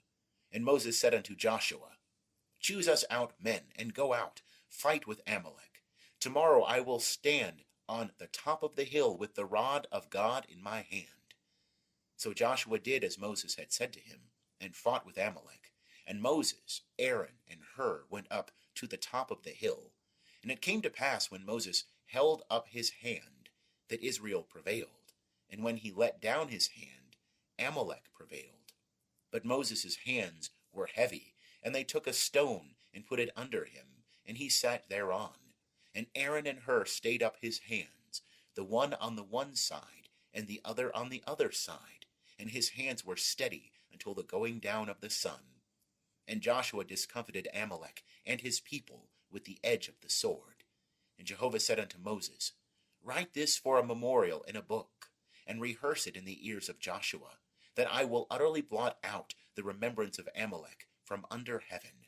And Moses built an altar, and called the name of it Jehovah Nissi. And he said, Jehovah hath sworn, Jehovah will have war with Amalek from generation to generation. End of chapter 17. Chapter 18.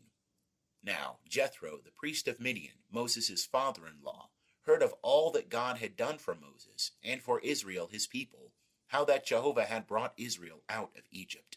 And Jethro, Moses' father-in-law, took Zipporah, Moses' wife, after he had sent her away, and her 2 sons, of whom the name of the one was Gershom, for he said, I have been a sojourner in a foreign land. And the name of the other was Eleazar, for he said, The God of my father was my help, and delivered me from the sword of Pharaoh. And Jethro, Moses' father-in-law, came with his sons and his wife unto Moses into the wilderness, where he was encamped at the mount of God. And he said unto Moses, I, thy father-in-law Jethro, am come unto thee, and thy wife, and her 2 sons with her. And Moses went out to meet his father-in-law, and did obeisance, and kissed him. And they asked each other of their welfare, and they came into the tent. And Moses told his father-in-law all that Jehovah had done unto Pharaoh and to the Egyptians for Israel's sake, all the travail that had come upon them by the way, and how Jehovah delivered them. And Jethro rejoiced for all the goodness which Jehovah had done to Israel, and that he had delivered them out of the hand of the Egyptians. And Jethro said, Blessed be Jehovah, who hath delivered you out of the hand of the Egyptians, and out of the hand of Pharaoh, who hath delivered the people from under the hand of the Egyptians. Now I know that Jehovah is greater than all gods, yea, and the thing wherein they dealt proudly against them. And Jethro, Moses' father-in-law, took a burnt offering, and sacrifices for God. And Aaron came and all the elders of Israel to eat bread with Moses' father-in-law before God. And it came to pass on the morrow that Moses sat to judge the people. And the people stood about Moses from the morning unto the evening. And when Moses' father-in-law saw all that he did to the people, he said, What is this thing that thou doest to the people? Why sittest thou thyself alone, and all the people stand about thee from morning unto even? And Moses said unto his father-in-law, Because the people come unto me to inquire of God. When they have a matter, they come unto me, and I judge between a man and his neighbor, and I make them know the statutes of God and his laws. And Moses' father-in-law said unto him, The thing that thou doest is not good. Thou wilt surely wear away, both thou and this people that is with thee. For the thing is too heavy for thee. Thou art not able to perform it thyself alone. Hearken now unto my voice. I will give thee counsel, and God be with thee. Be thou for the people to God ward, and bring thou the causes unto God.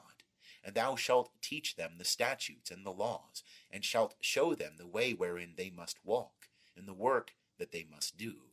Moreover, thou shalt provide out of all the people able men, such as fear God, men of truth, hating unjust gain, and place such over them to be rulers of thousands, rulers of hundreds, rulers of fifties, and rulers of tens. And let them judge the people at all seasons. And it shall be that every great matter shall they bring unto thee, but every small matter they shall judge themselves. So shall it be easier for thyself, and they shall bear the burden with thee.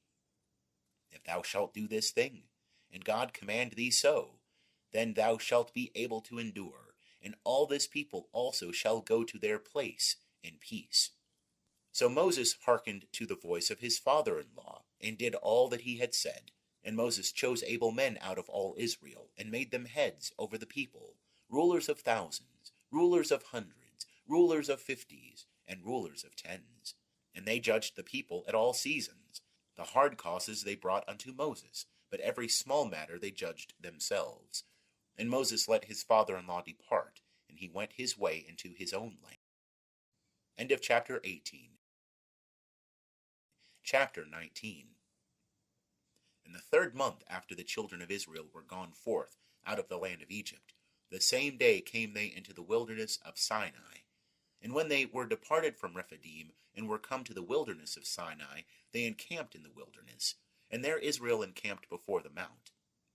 And Moses went up unto God, and Jehovah called unto him out of the mountain, saying, Thus shalt thou say to the house of Jacob, and tell the children of Israel, Ye have seen what I did unto the Egyptians, and how I bare you on eagle's wings, and brought you unto myself. Now therefore, if ye will obey my voice indeed, and keep my covenant, then ye shall be mine own possession from among all peoples, for all the earth is mine, and ye shall be unto me a kingdom of priests, and a holy nation. These are the words which thou shalt speak unto the children of Israel. And Moses came and called for the elders of the people, and set before them all these words, which Jehovah commanded him. And all the people answered together, and said, All that Jehovah hath spoken, we will do. And Moses reported the words of the people unto Jehovah. And Jehovah said unto Moses, Lo, I come unto thee in a thick cloud, that the people may hear when I speak with thee, and may also believe thee forever. And Moses told the words of the people unto Jehovah.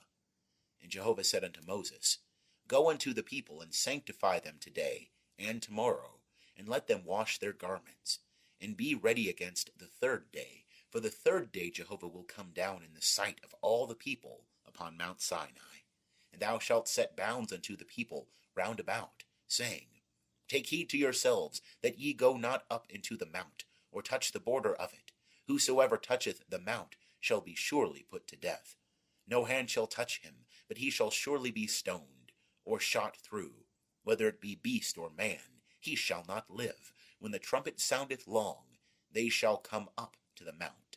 And Moses went down from the mount unto the people, and sanctified the people, and they washed their garments. And he said unto the people, Be ready against the third day.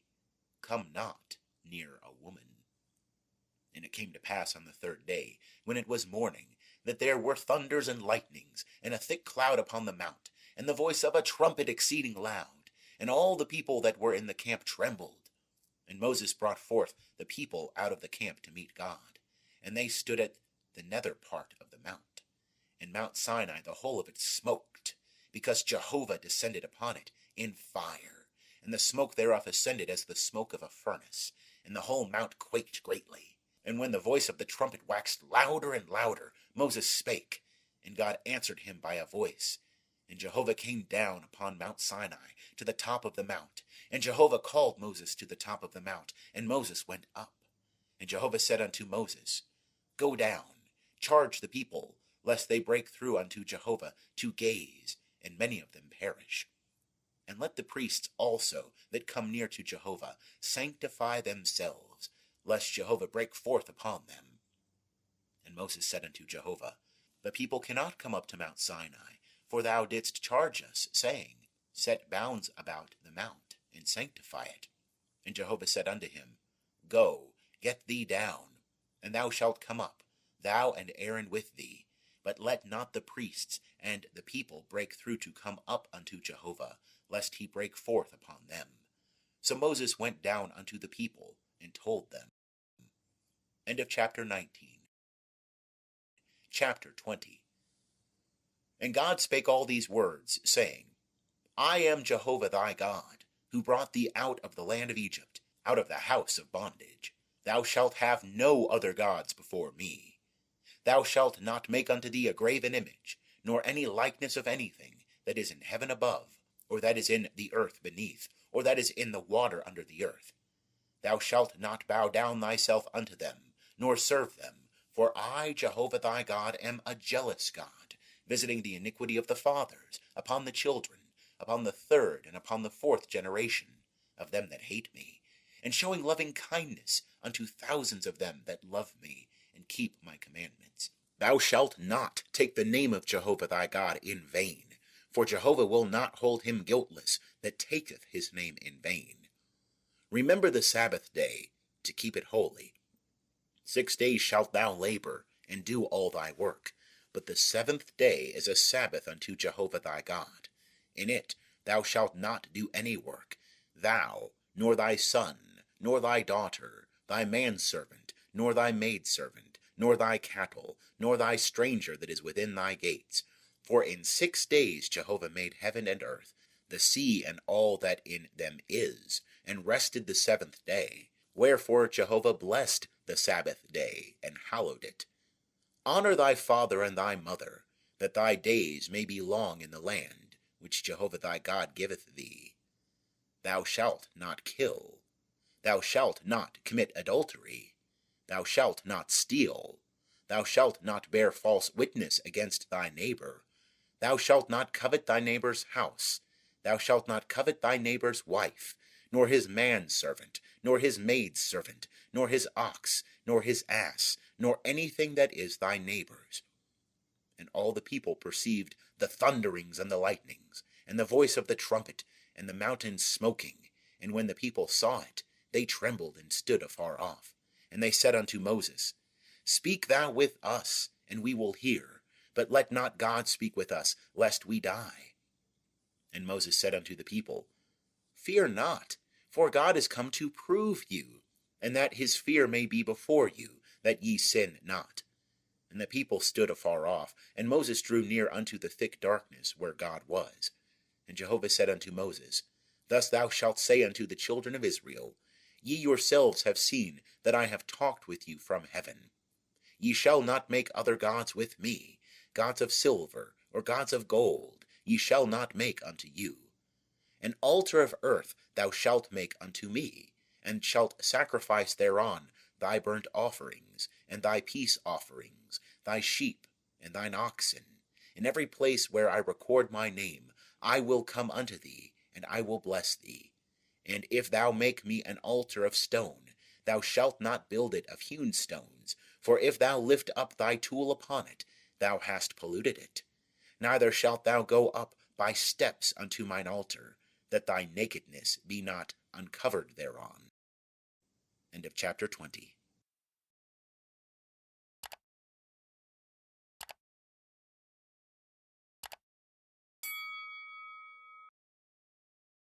Chapter 21. Now these are the ordinances which thou shalt set before them. If thou buy a Hebrew servant, 6 years he shall serve, and in the 7th he shall go out free for nothing. If he come in by himself, he shall go out by himself.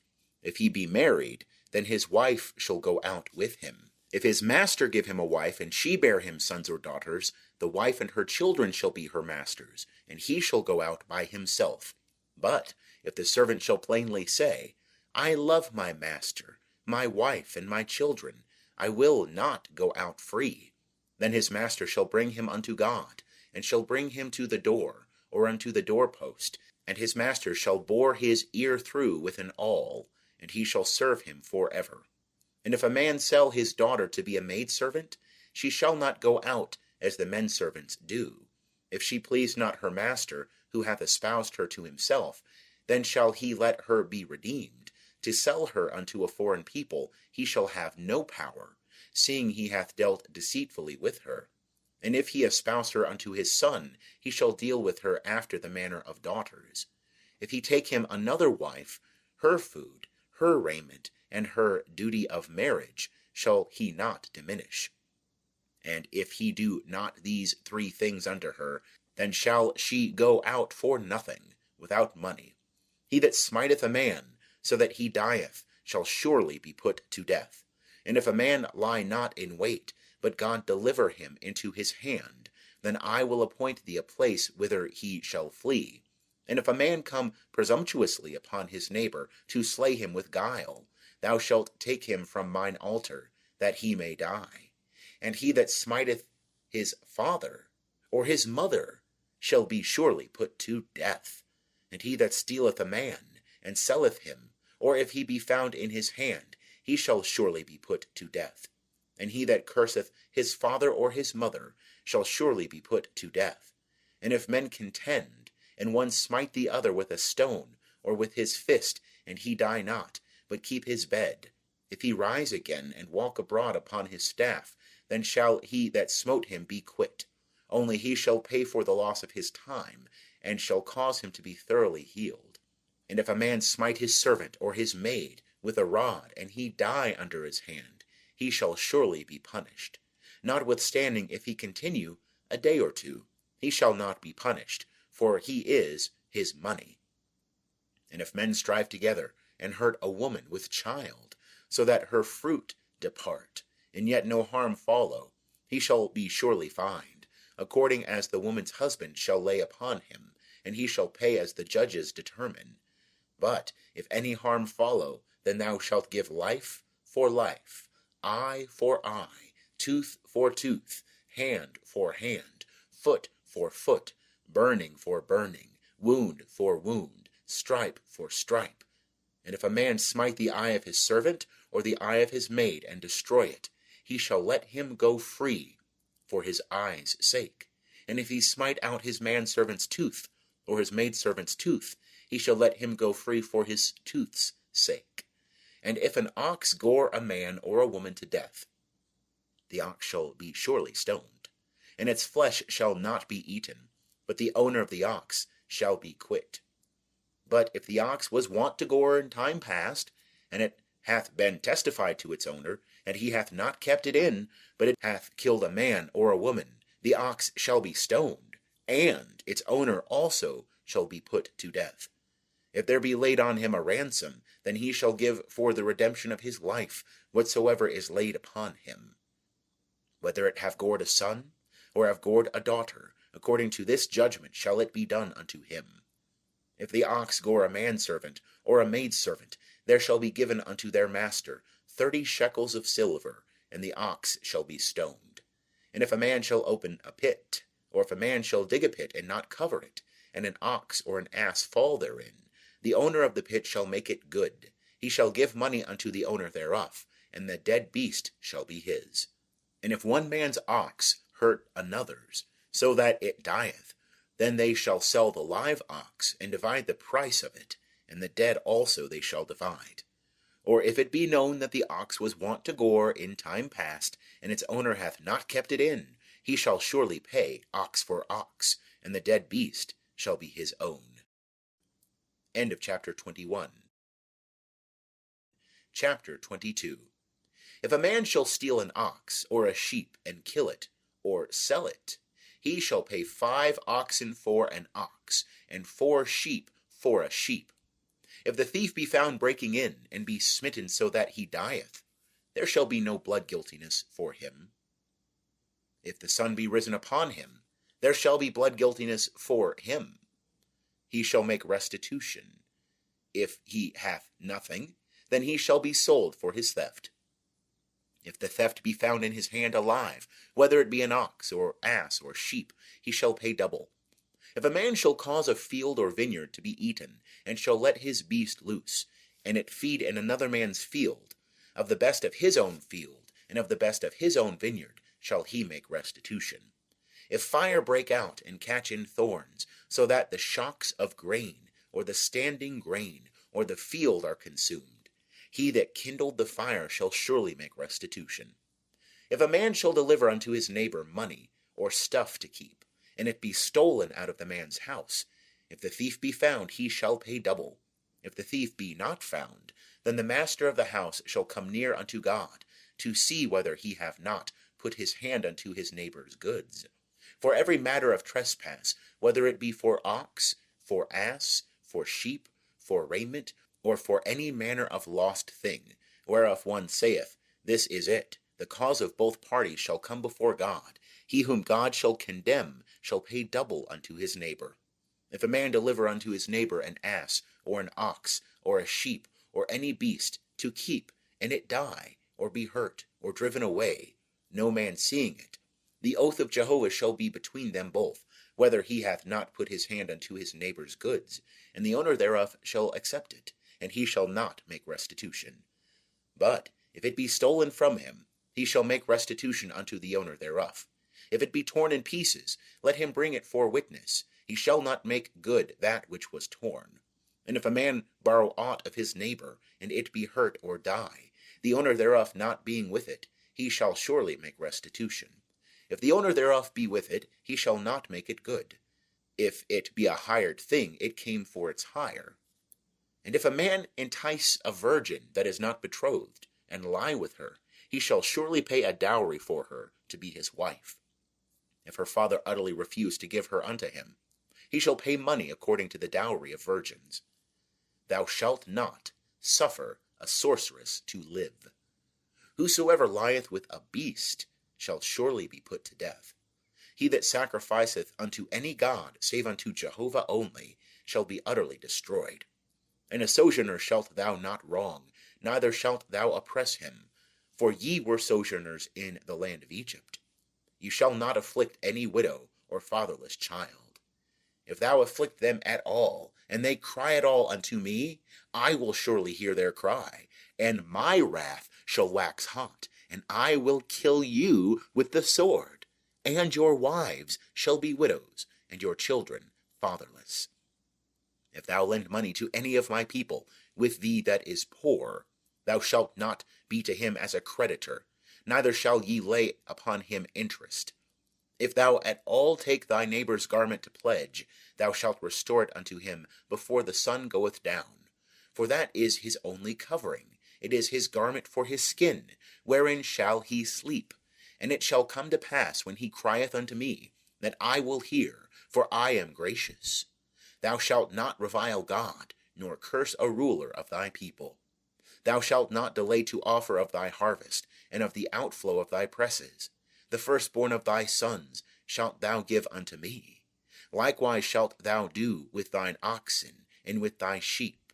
7 days it shall be with its dam. On the 8th day thou shalt give it me. And ye shall be holy men unto me. Therefore ye shall not eat any flesh that is torn of beasts in the field. Ye shall cast it to the dogs. End of chapter 22. Chapter 23. Thou shalt not take up a false report. Put not thy hand with the wicked, to be an unrighteous witness. Thou shalt not follow a multitude to do evil, neither shalt thou speak in a cause to turn aside after a multitude to wrest justice. Neither shalt thou favor a poor man in his cause. If thou meet thine enemy's ox or ass going astray, thou shalt surely bring it back to him again. If thou see the ass of him that hateth thee lying under his burden, thou shalt forbear to leave him. Thou shalt surely release it with him. Thou shalt not wrest the justice due to thy poor in his cause. Keep thee far from a false matter, and the innocent and righteous slay thou not, for I will not justify the wicked. And thou shalt take no bribe, for a bribe blindeth them that have sight, and perverteth the words of the righteous. And a sojourner shalt thou not oppress, for ye know the heart of a sojourner, seeing ye were sojourners in the land of Egypt. And 6 years thou shalt sow thy land, and shalt gather in the increase thereof. But the 7th year thou shalt let it rest, and lie fallow, that the poor of thy people may eat, and what they leave the beast of the field shall eat. In like manner thou shalt deal with thy vineyard and with thy olive yard. 6 days thou shalt do thy work, and on the 7th day thou shalt rest, that thine ox and thine ass may have rest, and the son of thy handmaid and the sojourner may be refreshed. And in all things that I have said unto you, take ye heed, and make no mention of the name of other gods, neither let it be heard out of thy mouth. 3 times thou shalt keep a feast unto me in the year. The feast of unleavened bread shalt thou keep.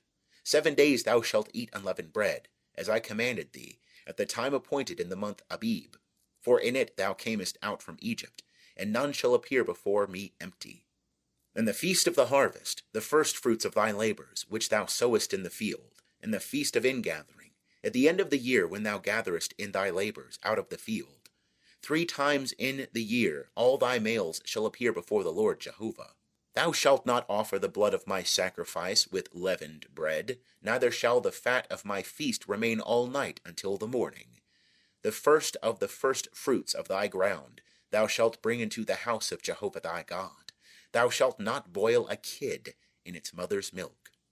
Behold, I send an angel before thee, to keep thee by the way, and to bring thee into the place which I have prepared. Take ye heed before him, and hearken unto his voice. Provoke him not, for he will not pardon your transgression, for my name is in him. But if thou shalt indeed hearken unto his voice, and do all that I speak, then I will be an enemy unto thine enemies, and an adversary unto thine adversaries. For mine angel shall go before thee, and bring thee in unto the Amorite, and the Hittite, and the Perizzite, and the Canaanite, the Hivite, and the Jebusite, and I will cut them off. Thou shalt not bow down to their gods, nor serve them, nor do after their works, but thou shalt utterly overthrow them, and break in pieces their pillars. And ye shall serve Jehovah your God, and he will bless thy bread, and thy water, and I will take sickness away from the midst of thee. There shall none cast her young, nor be barren, in thy land. The number of thy days I will fulfill. I will send my terror before thee, and will discomfit all the people to whom thou shalt come, and I will make all thine enemies turn their backs unto thee. And I will send the hornet before thee, which shall drive out the Hivite, the Canaanite, and the Hittite from before thee. I will not drive them out from before thee in 1 year, lest the land become desolate, and the beasts of the field multiply against thee. But little and little I will drive them out from before thee, until thou be increased, and inherit the land. And I will set thy border from the Red Sea even unto the sea of the Philistines, and from the wilderness unto the river. For I will deliver the inhabitants of the land into your hand, and thou shalt drive them out before thee. Thou shalt make no covenant with them, nor with their gods. They shall not dwell in thy land, lest they make thee sin against me. For if thou serve their gods, it will surely be a snare unto thee. End of chapter 23. Chapter 24.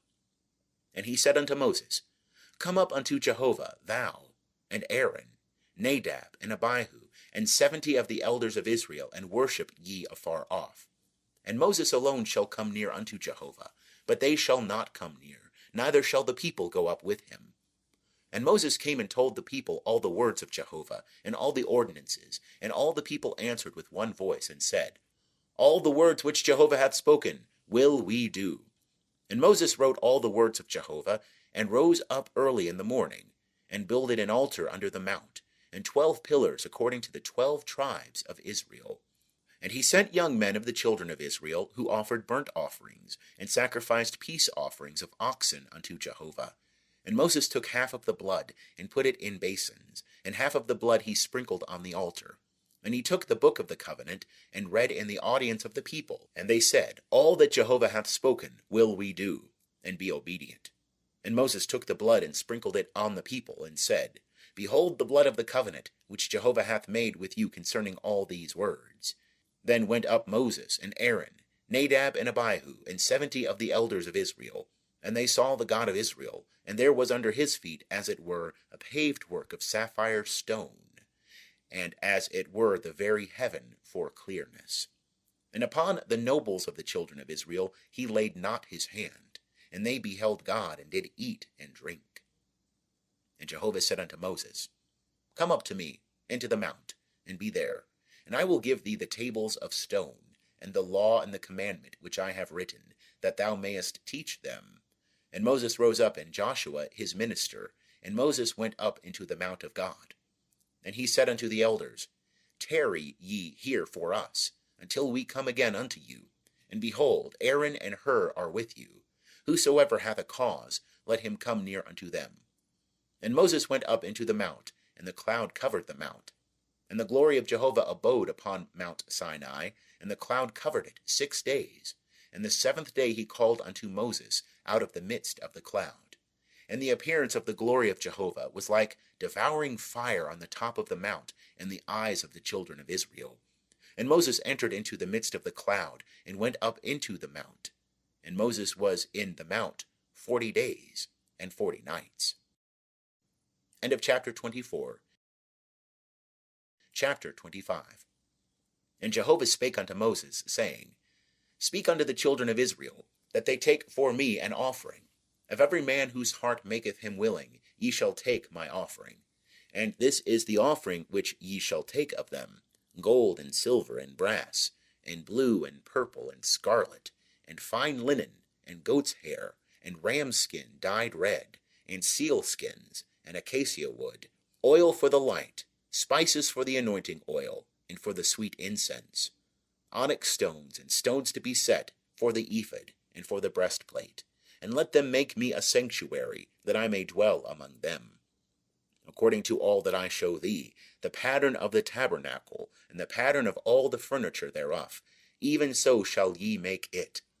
And they shall make an ark of acacia wood, 2 cubits and a half shall be the length thereof, and a cubit and a half the breadth thereof, and a cubit and a half the height thereof. And thou shalt overlay it with pure gold, within and without shalt thou overlay it, and shalt make upon it a crown of gold round about. And thou shalt cast 4 rings of gold for it, and put them in the 4 feet thereof. And 2 rings shall be on the one side of it, and 2 rings on the other side of it. And thou shalt make staves of acacia wood, and overlay them with gold. And thou shalt put the staves into the rings on the sides of the ark, wherewith to bear the ark. The staves shall be in the rings of the ark, they shall not be taken from it. And thou shalt put into the ark the testimony which I shall give thee. And thou shalt make a mercy seat of pure gold. 2 cubits and a half shall be the length thereof, and a cubit and a half the breadth thereof. And thou shalt make 2 cherubim of gold. Of beaten work shalt thou make them, at the 2 ends of the mercy seat.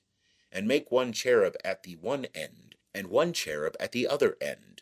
Of one piece with the mercy seat shall ye make the cherubim on the 2 ends thereof. And the cherubim shall spread out their wings on high, covering the mercy seat with their wings, with their faces one to another.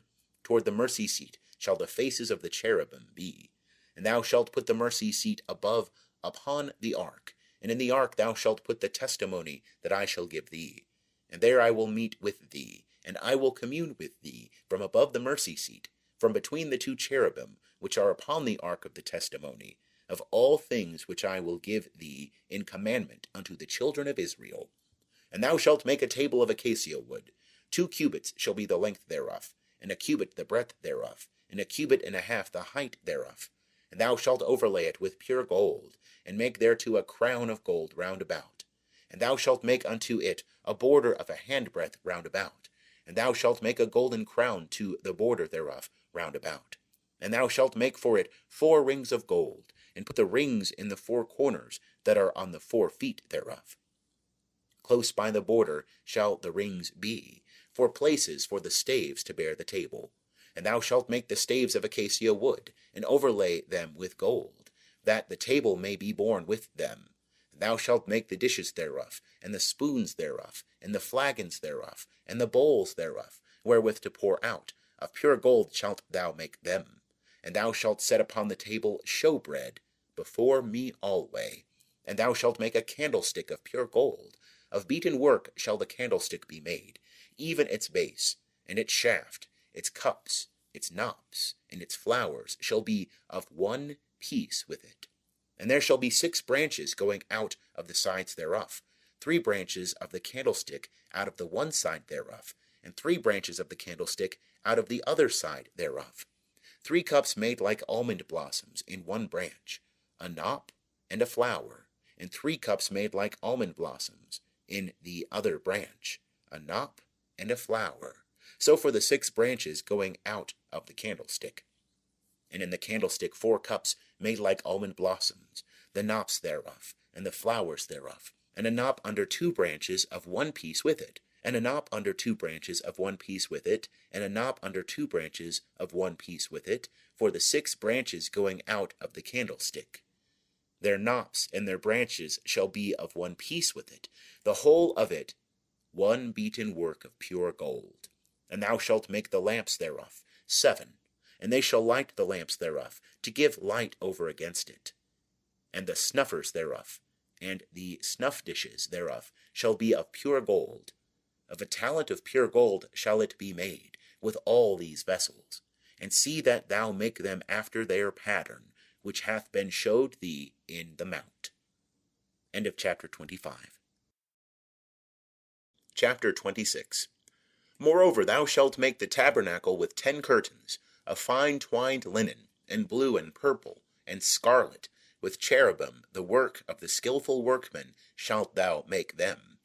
The length of each curtain shall be 28 cubits, and the breadth of each curtain 4 cubits, and all the curtains shall have one measure. 5 curtains shall be coupled together, one to another, and the other 5 curtains shall be coupled one to another. And thou shalt make loops of blue upon the edge of the one curtain from the selvage in the coupling. And likewise shalt thou make in the edge of the curtain that is outmost in the second coupling. 50 loops shalt thou make in the one curtain, and 50 loops shalt thou make in the edge of the curtain that is in the second coupling. The loops shall be opposite one to another. And thou shalt make 50 clasps of gold, and couple the curtains one to another with the clasps, and the tabernacle shall be one whole. And thou shalt make curtains of goat's hair for a tent over the tabernacle. 11 curtains shalt thou make them. The length of each curtain shall be 30 cubits, and the breadth of each curtain 4 cubits. The 11 curtains shall have one measure. And thou shalt couple 5 curtains by themselves, and 6 curtains by themselves, and shalt double over the 6th curtain in the forefront of the tent. And thou shalt make 50 loops on the edge of the one curtain that is outmost in the coupling, and 50 loops upon the edge of the curtain which is outmost in the second coupling. And thou shalt make 50 clasps of brass, and put the clasps into the loops, and couple the tent together, that it may be one. And the overhanging part that remaineth of the curtains of the tent, the half curtain that remaineth, shall hang over the back of the tabernacle, and the cubit on the one side, and the cubit on the other side, of that which remaineth in the length of the curtains of the tent, shall hang over the sides of the tabernacle, on this side, and on that side, to cover it. And thou shalt make a covering for the tent of rams' skins, dyed red, and a covering of seal skins above. And thou shalt make the boards for the tabernacle of acacia wood, standing up. 10 cubits shall be the length of a board, and a cubit and a half the breadth of each board. 2 tenons shall there be in each board, joined one to another. Thus shalt thou make for all the boards of the tabernacle. And thou shalt make the boards for the tabernacle, 20 boards for the south side southward. And thou shalt make 40 sockets of silver under the 20 boards, 2 sockets under one board for its 2 tenons, and 2 sockets under another board for its 2 tenons. And for the second side of the tabernacle, on the north side 20 boards, and there 40 sockets of silver, 2 sockets under one board, and 2 sockets under another board. And for the hinder part of the tabernacle westward, thou shalt make 6 boards, and 2 boards shalt thou make for the corners of the tabernacle in the hinder part. And they shall be double beneath, and in like manner they shall be entire unto the top thereof, unto one ring. Thus shall it be for them both. They shall be for the 2 corners.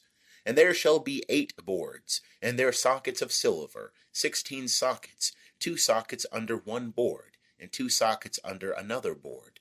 And thou shalt make bars of acacia wood, 5 for the boards of the one side of the tabernacle, and 5 bars for the boards of the other side of the tabernacle, and 5 bars for the boards of the side of the tabernacle, for the hinder part westward.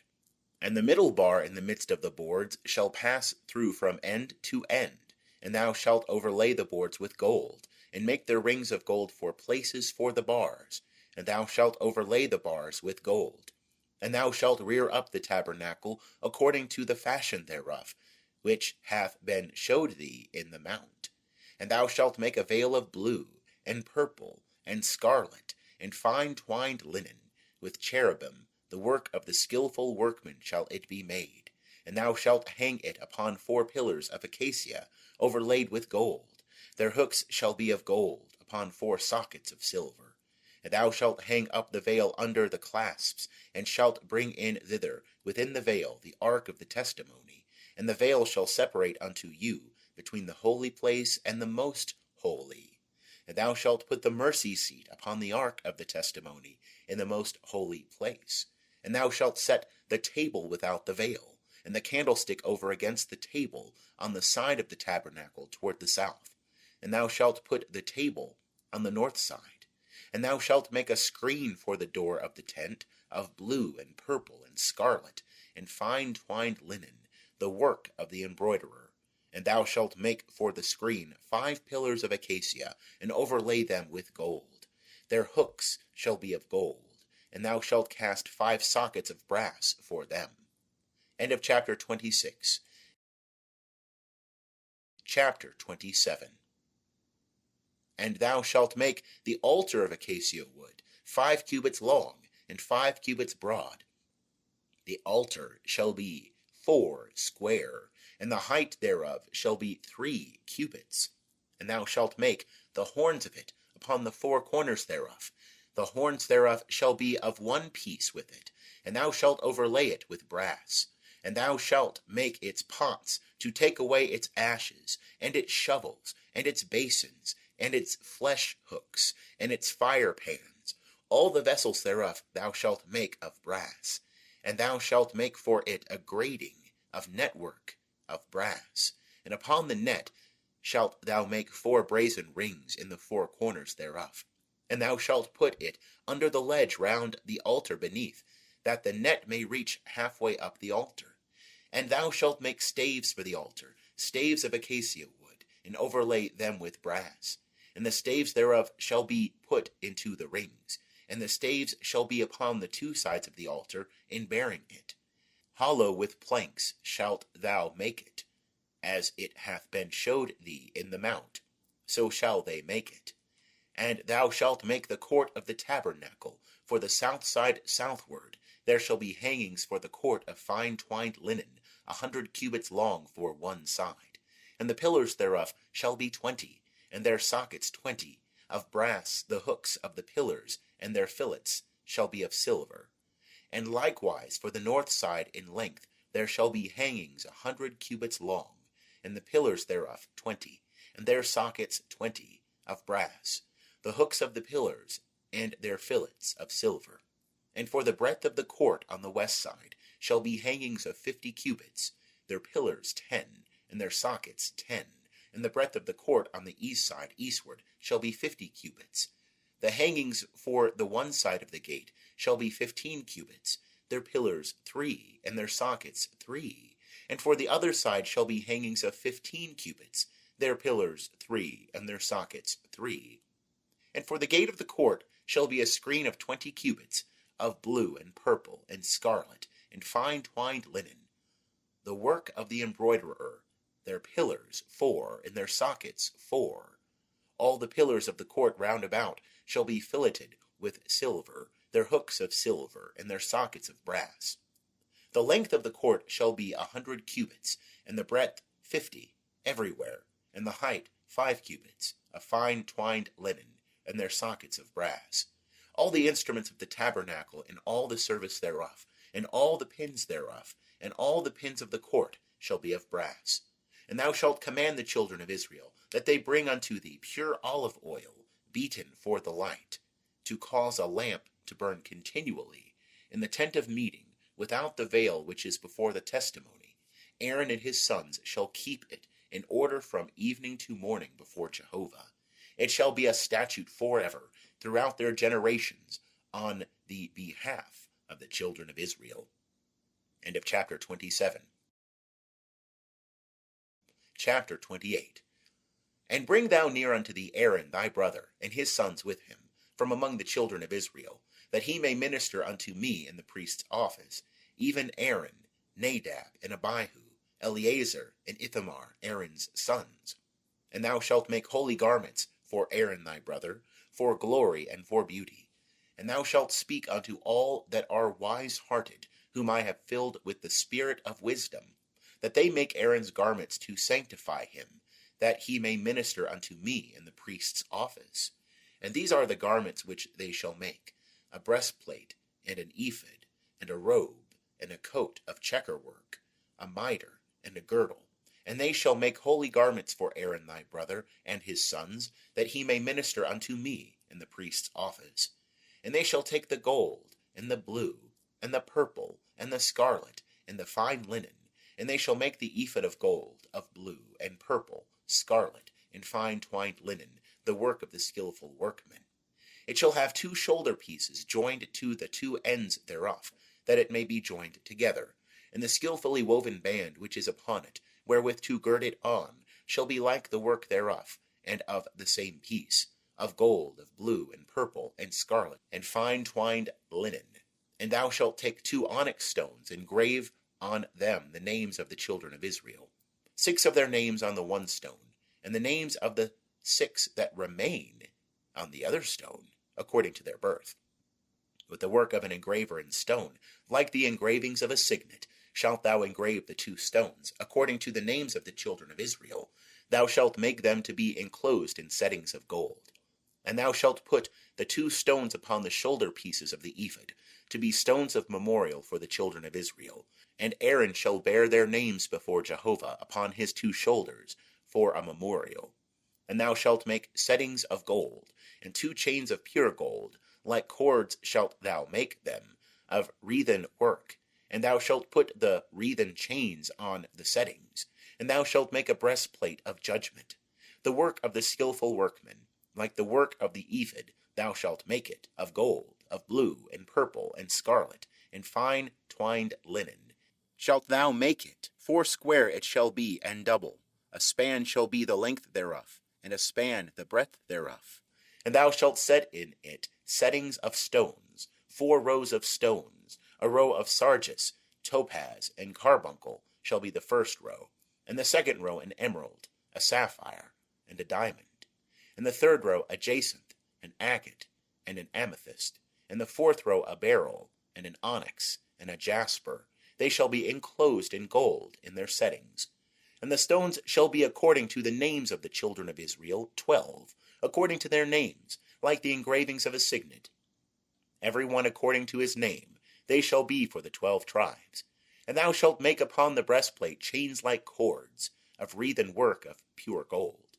And thou shalt make upon the breastplate 2 rings of gold, and shalt put the 2 rings on the 2 ends of the breastplate.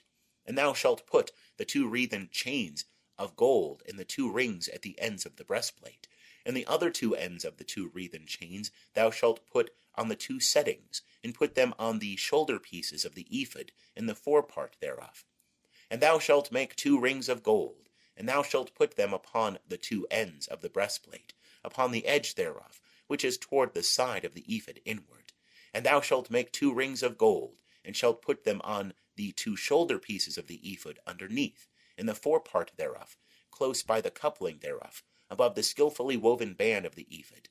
And they shall bind the breastplate by the rings thereof unto the rings of the ephod, with a lace of blue, that it may be upon the skillfully woven band of the ephod, and that the breastplate be not loosed from the ephod. And Aaron shall bear the names of the children of Israel in the breastplate of judgment upon his heart, when he goeth in unto the holy place, for a memorial before Jehovah, continually. And thou shalt put in the breastplate of judgment the Urim and the Thummim, and they shall be upon Aaron's heart when he goeth in before Jehovah. And Aaron shall bear the judgment of the children of Israel upon his heart before Jehovah continually. And thou shalt make the robe of the ephod all of blue, and it shall have a hole for the head in the midst thereof. It shall have a binding of woven work round about the whole of it, as it were the whole of a coat of mail, that it be not rent. And upon the skirts of it thou shalt make pomegranates of blue, and of purple, and of scarlet, round about the skirts thereof, and bells of gold between them round about. A golden bell and a pomegranate, a golden bell and a pomegranate, upon the skirts of the robe round about. And it shall be upon Aaron to minister, and the sound thereof shall be heard when he goeth in unto the holy place before Jehovah, and when he cometh out, that he die not. And thou shalt make a plate of pure gold, engrave upon it, like the engravings of a signet, holy to Jehovah. And thou shalt put it on a lace of blue, and it shall be upon the mitre, upon the forefront of the mitre it shall be. And it shall be upon Aaron's forehead, and Aaron shall bear the iniquity of the holy things, which the children of Israel shall hallow in all their holy gifts. And it shall be always upon his forehead, that they may be accepted before Jehovah. And thou shalt weave the coat in checker work of fine linen, and thou shalt make a mitre of fine linen, and thou shalt make a girdle, the work of the embroiderer. And for Aaron's sons thou shalt make coats, and thou shalt make for them girdles, and head tires shalt thou make for them, for glory and for beauty. And thou shalt put them upon Aaron thy brother, and upon his sons with him, and shalt anoint them, and consecrate them, and sanctify them, that they may minister unto me in the priest's office. And thou shalt make them linen breeches, to cover the flesh of their nakedness. From the loins even unto the thighs they shall reach. And they shall be upon Aaron and upon his sons, when they go in unto the tent of meeting, or when they come near unto the altar, to minister in the holy place, that they bear not iniquity and die. It shall be a statute forever unto him, and unto his seed after him. End of chapter 28. Chapter 29. And this is the thing that thou shalt do unto them, to hallow them, to minister unto me in the priest's office. Take 1 young bullock, and 2 rams without blemish, and unleavened bread, and cakes unleavened, mingled with oil, and wafers unleavened, anointed with oil. Of fine wheaten flour shalt thou make them. And thou shalt put them into 1 basket, and bring them in the basket with the bullock and the 2 rams. And Aaron and his sons thou shalt bring unto the door of the tent of meeting, and shalt wash them with water. And thou shalt take the garments, and put upon Aaron the coat, and the robe of the ephod, and the ephod and the breastplate, and gird him with the skillfully woven band of the ephod. and thou shalt set the mitre upon his head, and put the holy crown upon the mitre. Then shalt thou take the anointing oil, and pour it upon his head, and anoint him. And thou shalt bring his sons, and put coats upon them, and thou shalt gird them with girdles, Aaron and his sons, and bind head tires on them, and they shall have the priesthood by a perpetual statute, and thou shalt consecrate Aaron and his sons. And thou shalt bring the bullock before the tent of meeting, and Aaron and his sons shall lay their hands upon the head of the bullock. And thou shalt kill the bullock before Jehovah at the door of the tent of meeting. And thou shalt take of the blood of the bullock, and put it upon the horns of the altar with thy finger, and thou shalt pour out all the blood at the base of the altar. And thou shalt take all the fat that covereth the inwards, and the caul upon the liver, and the 2 kidneys, and the fat that is upon them, and burn them upon the altar. But the flesh of the bullock, and its skin, and its dung shalt thou burn with fire without the camp. It is a sin offering. Thou shalt also take the 1 ram, and Aaron and his sons shall lay their hands upon the head of the ram, and thou shalt slay the ram, and thou shalt take its blood, and sprinkle it round about upon the altar. And thou shalt cut the ram into its pieces, and wash its inwards and its legs, and put them with its pieces and with its head. And thou shalt burn the whole ram upon the altar. It is a burnt offering unto Jehovah. It is a sweet savour, an offering made by fire unto Jehovah. And thou shalt take the other ram, and Aaron and his sons shall lay their hands upon the head of the ram.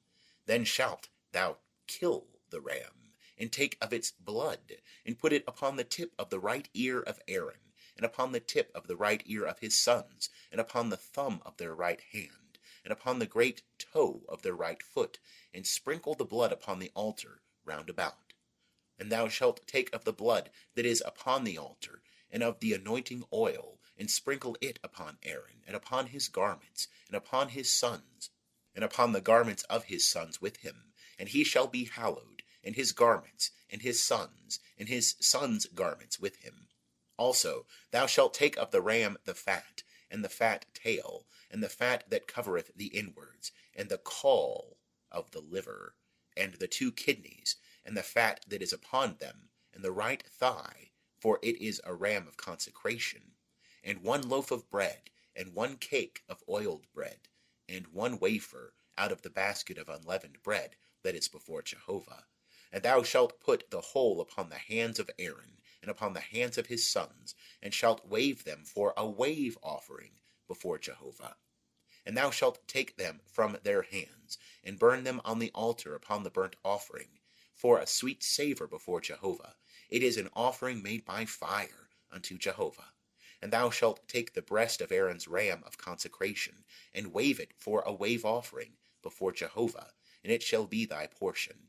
And thou shalt sanctify the breast of the wave offering, and the thigh of the heave offering, which is waved, and which is heaved up, of the ram of consecration, even of that which is for Aaron, and of that which is for his sons.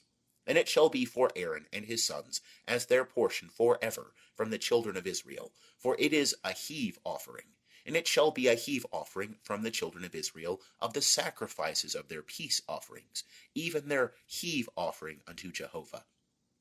And the holy garments of Aaron shall be for his sons after him, to be anointed in them, and to be consecrated in them. 7 days shall the son that is priest in his stead put them on, when he cometh into the tent of meeting to minister in the holy place. And thou shalt take the ram of consecration, and boil its flesh in a holy place. And Aaron and his sons shall eat the flesh of the ram, and the bread that is in the basket, at the door of the tent of meeting. And they shall eat those things wherewith atonement was made, to consecrate and to sanctify them. But a stranger shall not eat thereof, because they are holy. And if aught of the flesh of the consecration, or of the bread, remain unto the morning, then thou shalt burn the remainder with fire. It shall not be eaten, because it is holy. And thus shalt thou do unto Aaron, and to his sons, according to all that I have commanded thee. 7 days shalt thou consecrate them. And every day shalt thou offer the bullock of sin offering for atonement, and thou shalt cleanse the altar, when thou makest atonement for it, and thou shalt anoint it, to sanctify it. 7 days thou shalt make atonement for the altar, and sanctify it, and the altar shall be most holy. Whatsoever toucheth the altar shall be holy. Now this is that which thou shalt offer upon the altar: 2 lambs a year old, day by day continually. The one lamb thou shalt offer in the morning, and the other lamb thou shalt offer at even. And with the one lamb 1/10 part of an ephah of fine flour, mingled with the 4th part of a hin of beaten oil, and the 4th part of a hin of wine, for a drink offering. And the other lamb thou shalt offer at even, and shalt do thereto according to the meal offering of the morning, and according to the drink offering thereof, for a sweet savour, an offering made by fire unto Jehovah. It shall be a continual burnt offering throughout your generations at the door of the tent of meeting before Jehovah, where I will meet with you to speak there unto thee. And there I will meet with the children of Israel, and the tent shall be sanctified by my glory. And I will sanctify the tent of meeting and the altar. Aaron also and his sons will I sanctify to minister to me in the priest's office. And I will dwell among the children of Israel, and will be their God. And they shall know that I am Jehovah their God, that brought them forth out of the land of Egypt, that I might dwell among them. I am Jehovah their God. End of chapter 29. Chapter 30. And thou shalt make an altar to burn incense upon. Of acacia wood shalt thou make it. 1 cubit shall be the length thereof, and 1 cubit the breadth thereof. 4 square shall it be. And 2 cubits shall be the height thereof. The horns thereof shall be of one piece with it. And thou shalt overlay it with pure gold, the top thereof, and the sides thereof round about, and the horns thereof. And thou shalt make unto it a crown of gold round about. And 2 golden rings shalt thou make for it, under the crown thereof, upon the 2 ribs thereof, upon the 2 sides of it shalt thou make them. And they shall be for places for staves, wherewith to bear it. And thou shalt make the staves of acacia wood, and overlay them with gold. And thou shalt put it before the veil that is by the ark of the testimony, before the mercy seat that is over the testimony, where I will meet with thee. And Aaron shall burn thereon incense of sweet spices. Every morning, when he dresseth the lamps, he shall burn it. And when Aaron lighteth the lamps at even, he shall burn it, a perpetual incense before Jehovah throughout your generations. Ye shall offer no strange incense thereon, nor burnt offering, nor meal offering, and ye shall pour no drink offering thereon. And Aaron shall make atonement upon the horns of it once in the year, with the blood of the sin offering of atonement. Once in the year shall he make atonement for it throughout your generations. It is most holy unto Jehovah. And Jehovah spake unto Moses, saying, When thou takest the sum of the children of Israel, according to those that are numbered of them, then shall they give every man a ransom for his soul unto Jehovah, when thou numberest them, that there be no plague among them, when thou numberest them. This they shall give, every one that passeth over unto them that are numbered, 1/2 shekel after the shekel of the sanctuary. The shekel is 20 gerahs. 1/2 shekel for an offering to Jehovah. Every one that passeth over unto them that are numbered, from 20 years old and upward, shall give the offering of Jehovah. The rich shall not give more, and the poor shall not give less than the 1/2 shekel, when they give the offering of Jehovah to make atonement for your souls. And thou shalt take the atonement money from the children of Israel, and shalt appoint it for the service of the tent of meeting, that it may be a memorial for the children of Israel before Jehovah, to make atonement for your souls. And Jehovah spake unto Moses, saying, Thou shalt also make a laver of brass, and the base thereof of brass, whereat to wash, and thou shalt put it between the tent of meeting and the altar, and thou shalt put water therein. And Aaron and his sons shall wash their hands and their feet thereat. When they go into the tent of meeting, they shall wash with water, that they die not. Or when they come near to the altar to minister, to burn an offering made by fire unto Jehovah, so they shall wash their hands and their feet, that they die not. And it shall be a statute forever to them, even to him and to his seed, throughout their generations. Moreover, Jehovah spake unto Moses, saying, Take thou also unto thee the chief spices, of flowing myrrh 500 shekels, and of sweet cinnamon half so much, even 250, and of sweet calamus 250, and of cassia 500, after the shekel of the sanctuary, and of olive oil a hin. And thou shalt make it a holy anointing oil, a perfume compounded after the art of the perfumer. It shall be a holy anointing oil. And thou shalt anoint therewith the tent of meeting, and the ark of the testimony, and the table, and all the vessels thereof, and the candlestick, and the vessels thereof, and the altar of incense, and the altar of burnt offering, with all the vessels thereof, and the laver, and the base thereof. And thou shalt sanctify them, that they may be most holy. Whatsoever toucheth them shall be holy. And thou shalt anoint Aaron and his sons, and sanctify them, that they may minister unto me in the priest's office. And thou shalt speak unto the children of Israel, saying, This shall be a holy anointing oil unto me throughout your generations. Upon the flesh of man shall it not be poured, neither shall ye make any like it, according to the composition thereof. It is holy, and it shall be holy unto you. Whosoever compoundeth any like it, or whosoever putteth any of it upon a stranger, he shall be cut off from his people. And Jehovah said unto Moses, Take unto thee sweet spices, stacte, and onycha, and galbanum, sweet spices with pure frankincense. Of each shall there be a like weight. And thou shalt make of it incense, a perfume after the art of the perfumer, seasoned with salt, pure and holy. And thou shalt beat some of it very small, and put of it before the testimony in the tent of meeting, where I will meet with thee. It shall be unto you most holy. And the incense which thou shalt make, according to the composition thereof, ye shall not make for yourselves. It shall be unto thee holy for Jehovah. Whosoever shall make like unto that, to smell thereof, he shall be cut off from his people. End of chapter 30.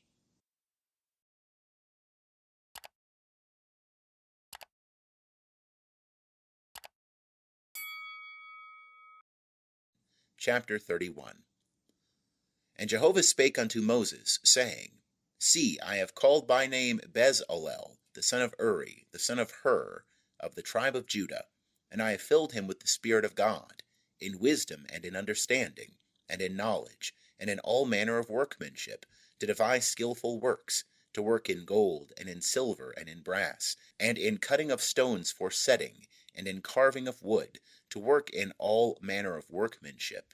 And I, behold, I have appointed with him Oholiab, the son of Ahisamach, of the tribe of Dan.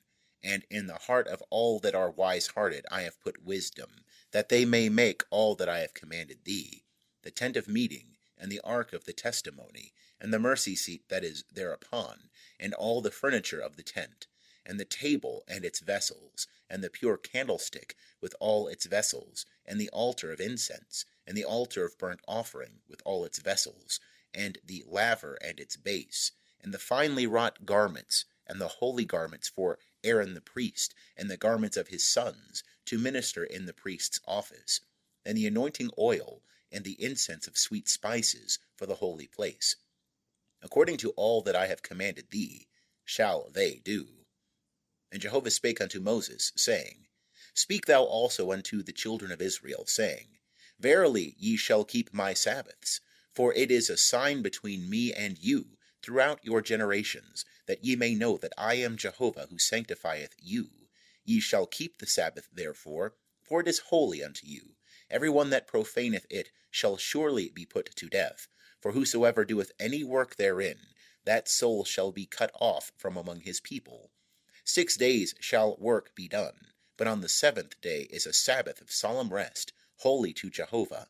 Whosoever doeth any work on the Sabbath day, he shall surely be put to death. Wherefore the children of Israel shall keep the Sabbath, to observe the Sabbath throughout their generations, for a perpetual covenant. It is a sign between me and the children of Israel forever. For in 6 days Jehovah made heaven and earth, and on the 7th day he rested, and was refreshed. And he gave unto Moses when he had made an end of communing with him upon Mount Sinai, the 2 tables of the testimony, tables of stone, written with the finger of God. End of chapter 31. Chapter 32. And when the people saw that Moses delayed to come down from the mount, the people gathered themselves together unto Aaron, and said unto him, Up, make us gods, which shall go before us. For as for this Moses, the man that brought us up out of the land of Egypt, we know not what is become of him. And Aaron said unto them, Break off the golden rings which are in the ears of your wives, of your sons, and of your daughters, and bring them unto me. And all the people brake off the golden rings which were in their ears, and brought them unto Aaron. And he received it at their hand, and fashioned it with a graving tool, and made it a molten calf. And they said, These are thy gods, O Israel, which brought thee up out of the land of Egypt. And when Aaron saw this, he built an altar before it. And Aaron made proclamation and said, Tomorrow shall be a feast to Jehovah.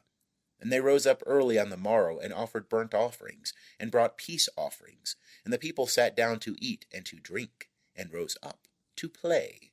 And Jehovah spake unto Moses, Go, get thee down, for thy people that thou broughtest up out of the land of Egypt have corrupted themselves. They have turned aside quickly out of the way which I commanded them. They have made them a molten calf, and have worshipped it, and have sacrificed unto it, and said, These are thy gods, O Israel, which brought thee up out of the land of Egypt. And Jehovah said unto Moses, I have seen this people, and behold, it is a stiff-necked people. Now therefore let me alone, that my wrath may wax hot against them, and that I may consume them, and I will make of thee a great nation. And Moses besought Jehovah his God, and said, Jehovah, why doth thy wrath wax hot against thy people, that thou hast brought forth out of the land of Egypt with great power and with a mighty hand? Wherefore should the Egyptians speak, saying, For evil did he bring them forth, to slay them in the mountains, and to consume them from the face of the earth? Turn from thy fierce wrath, and repent of this evil against thy people. Remember Abraham, Isaac, and Israel, thy servants, to whom thou swarest by thine own self, and saidst unto them, I will multiply your seed as the stars of heaven, and all this land that I have spoken of will I give unto your seed, and they shall inherit it forever. And Jehovah repented of the evil which he said he would do unto his people.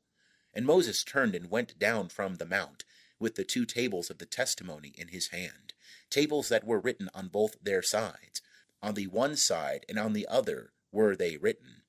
And the tables were the work of God, and the writing was the writing of God, graven upon the tables. And when Joshua heard the noise of the people, as they shouted, he said unto Moses, There is a noise of war in the camp.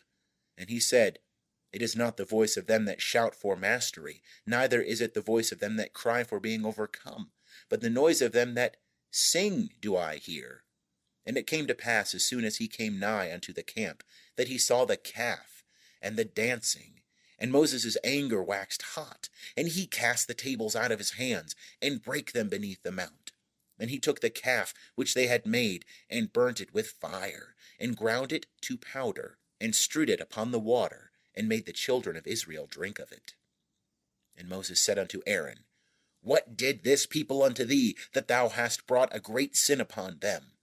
And Aaron said, Let not the anger of my Lord wax hot. Thou knowest the people, that they are set on evil. For they said unto me, Make us gods which shall go before us. For as for this Moses, the man that brought us up out of the land of Egypt, we know not what is become of him. And I said unto them, Whosoever hath any gold, let them break it off. So they gave it me, and I cast it into the fire, and there came out this calf. And when Moses saw that the people were broken loose, for Aaron had let them loose, for a derision among their enemies, then Moses stood in the gate of the camp, and said, Whoso is on Jehovah's side, let him come unto me. And all the sons of Levi gathered themselves together unto him. And he said unto them, Thus saith Jehovah, the God of Israel, Put ye every man his sword upon his thigh, and go to and fro from the gate to gate throughout the camp, and slay every man his brother, and every man his companion, and every man his neighbor. And the sons of Levi did according to the word of Moses. And there fell on the people that day about 3,000 men. And Moses said, Consecrate yourselves today to Jehovah, yea, every man against his son and against his brother, that he may bestow upon you a blessing this day. And it came to pass on the morrow that Moses said unto the people, Ye have sinned a great sin, and now I will go up unto Jehovah. Peradventure I shall make atonement for your sin. And Moses returned unto Jehovah and said, O this people have sinned a great sin, and have made them gods of gold. Yet now if thou wilt forgive their sin, and if not, blot me, I pray thee, out of thy book which thou hast written. And Jehovah said unto Moses, Whosoever hath sinned against me, him will I blot out of my book. And now go, lead the people unto the place of which I have spoken unto thee. Behold, mine angel shall go before thee. Nevertheless, in the day when I visit, I will visit their sin upon them. And Jehovah smote the people, because they made the calf, which Aaron made. End of chapter 32. Chapter 33. And Jehovah spake unto Moses, Depart, go up hence, thou and the people that thou hast brought up out of the land of Egypt, unto the land of which I swear unto Abraham, to Isaac, and to Jacob, saying, Unto thy seed will I give it. And I will send an angel before thee, and I will drive out the Canaanite, the Amorite, and the Hittite, and the Perizzite, the Hivite, and the Jebusite, unto a land flowing with milk and honey. For I will not go up in the midst of thee, for thou art a stiff-necked people, lest I consume thee in the way. And when the people heard these evil tidings, they mourned, and no man did put on him his ornaments. And Jehovah said unto Moses, Say unto the children of Israel, Ye are a stiff-necked people. If I go up into the midst of thee for one moment, I shall consume thee. Therefore now put off thy ornaments from thee, that I may know what to do unto thee. And the children of Israel stripped themselves of their ornaments from Mount Horeb onward. Now Moses used to take the tent and to pitch it without the camp, afar off from the camp. And he called it the tent of meeting. And it came to pass that every one that sought Jehovah went out unto the tent of meeting, which was without the camp. And it came to pass when Moses went out unto the tent, that all the people rose up and stood, every man at his tent door, and looked after Moses, until he was gone into the tent. And it came to pass when Moses entered into the tent, the pillar of cloud descended, and stood at the door of the tent. And Jehovah spake with Moses. And all the people saw the pillar of cloud stand at the door of the tent. And all the people rose up and worshipped, every man at his tent door. And Jehovah spake unto Moses face to face, as a man speaketh unto his friend. And he turned again into the camp. But his minister Joshua, the son of Nun, a young man, departed not out of the tent. And Moses said unto Jehovah, See, thou sayest unto me, Bring up this people. And thou hast not let me know whom thou wilt send with me. Yet thou hast said, I know thee by name, and thou hast also found favor in my sight. Now therefore I pray thee, if I have found favor in thy sight, show me now thy ways, that I may know thee, to the end that I may find favor in thy sight, and consider that this nation is thy people. And he said, My presence shall go with thee, and I will give thee rest. And he said unto him, If thy presence go not with me, carry us not up hence.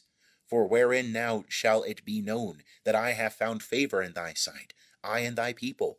Is it not in that thou goest with us, so that we are separated, I and thy people, from all the people that are upon the face of the earth? And Jehovah said unto Moses, I will do this thing also that thou hast spoken, for thou hast found favor in my sight, and I know thee by name. And he said, Show me, I pray thee, thy glory. And he said, I will make all my goodness pass before thee, and will proclaim the name of Jehovah before thee. And I will be gracious to whom I will be gracious, and will show mercy on whom I will show mercy. And he said, Thou canst not see my face, for man shall not see me and live. And Jehovah said, Behold, there is a place by me, and thou shalt stand upon the rock. And it shall come to pass, while my glory passeth by, that I will put thee in a cleft of the rock, and will cover thee with my hand, until I have passed by. And I will take away my hand, and thou shalt see my back, but my face shall not be seen. End of chapter 33. Chapter 34. And Jehovah said unto Moses, Hew thee 2 tables of stone like unto the first, and I will write upon the tables the words that were on the first tables, which thou breakest. And be ready by the morning, and come up in the morning unto Mount Sinai, and present thyself there to me on the top of the mount. And no man shall come up with thee, neither let any man be seen throughout all the mount, neither let the flocks nor herds feed before that mount. And he hewed 2 tables of stone like unto the first. And Moses rose up early in the morning, and went up unto Mount Sinai, as Jehovah had commanded him, and took in his hand 2 tables of stone. And Jehovah descended in the cloud, and stood with him there, and proclaimed the name of Jehovah. And Jehovah passed by before him, and proclaimed, Jehovah, Jehovah, a God merciful and gracious, slow to anger, and abundant in loving kindness and truth, keeping loving kindness for thousands, forgiving iniquity and transgression and sin, and that will by no means clear the guilty, visiting the iniquity of the fathers upon the children, and upon the children's children, upon the 3rd and upon the 4th generation. And Moses made haste, and bowed his head toward the earth, and worshipped. And he said, If now I have found favor in thy sight, O Lord, let the Lord, I pray thee, go in the midst of us, for it is a stiff-necked people, and pardon our iniquity and our sin, and take us for thine inheritance. And he said, Behold, I make a covenant. Before all thy people I will do marvels, such as have not been wrought in all the earth, nor in any nation, and all the people among which thou art shall see the work of Jehovah, for it is a terrible thing that I do with thee. Observe thou that which I command thee this day. Behold, I drive out before thee the Amorite, and the Canaanite, and the Hittite, and the Perizzite, and the Hivite, and the Jebusite. Take heed to thyself, lest thou make a covenant with the inhabitants of the land whither thou goest, lest it be for a snare in the midst of thee. But ye shall break down their altars, and dash in pieces their pillars, and ye shall cut down their Asherim. For thou shalt worship no other God, for Jehovah, whose name is jealous, is a jealous God, lest thou make a covenant with the inhabitants of the land, and they play the harlot after their gods, and sacrifice unto their gods, and one call thee, and thou eat of his sacrifice. And thou take of their daughters unto thy sons, and their daughters play the harlot after their gods, and make thy sons play the harlot after their gods.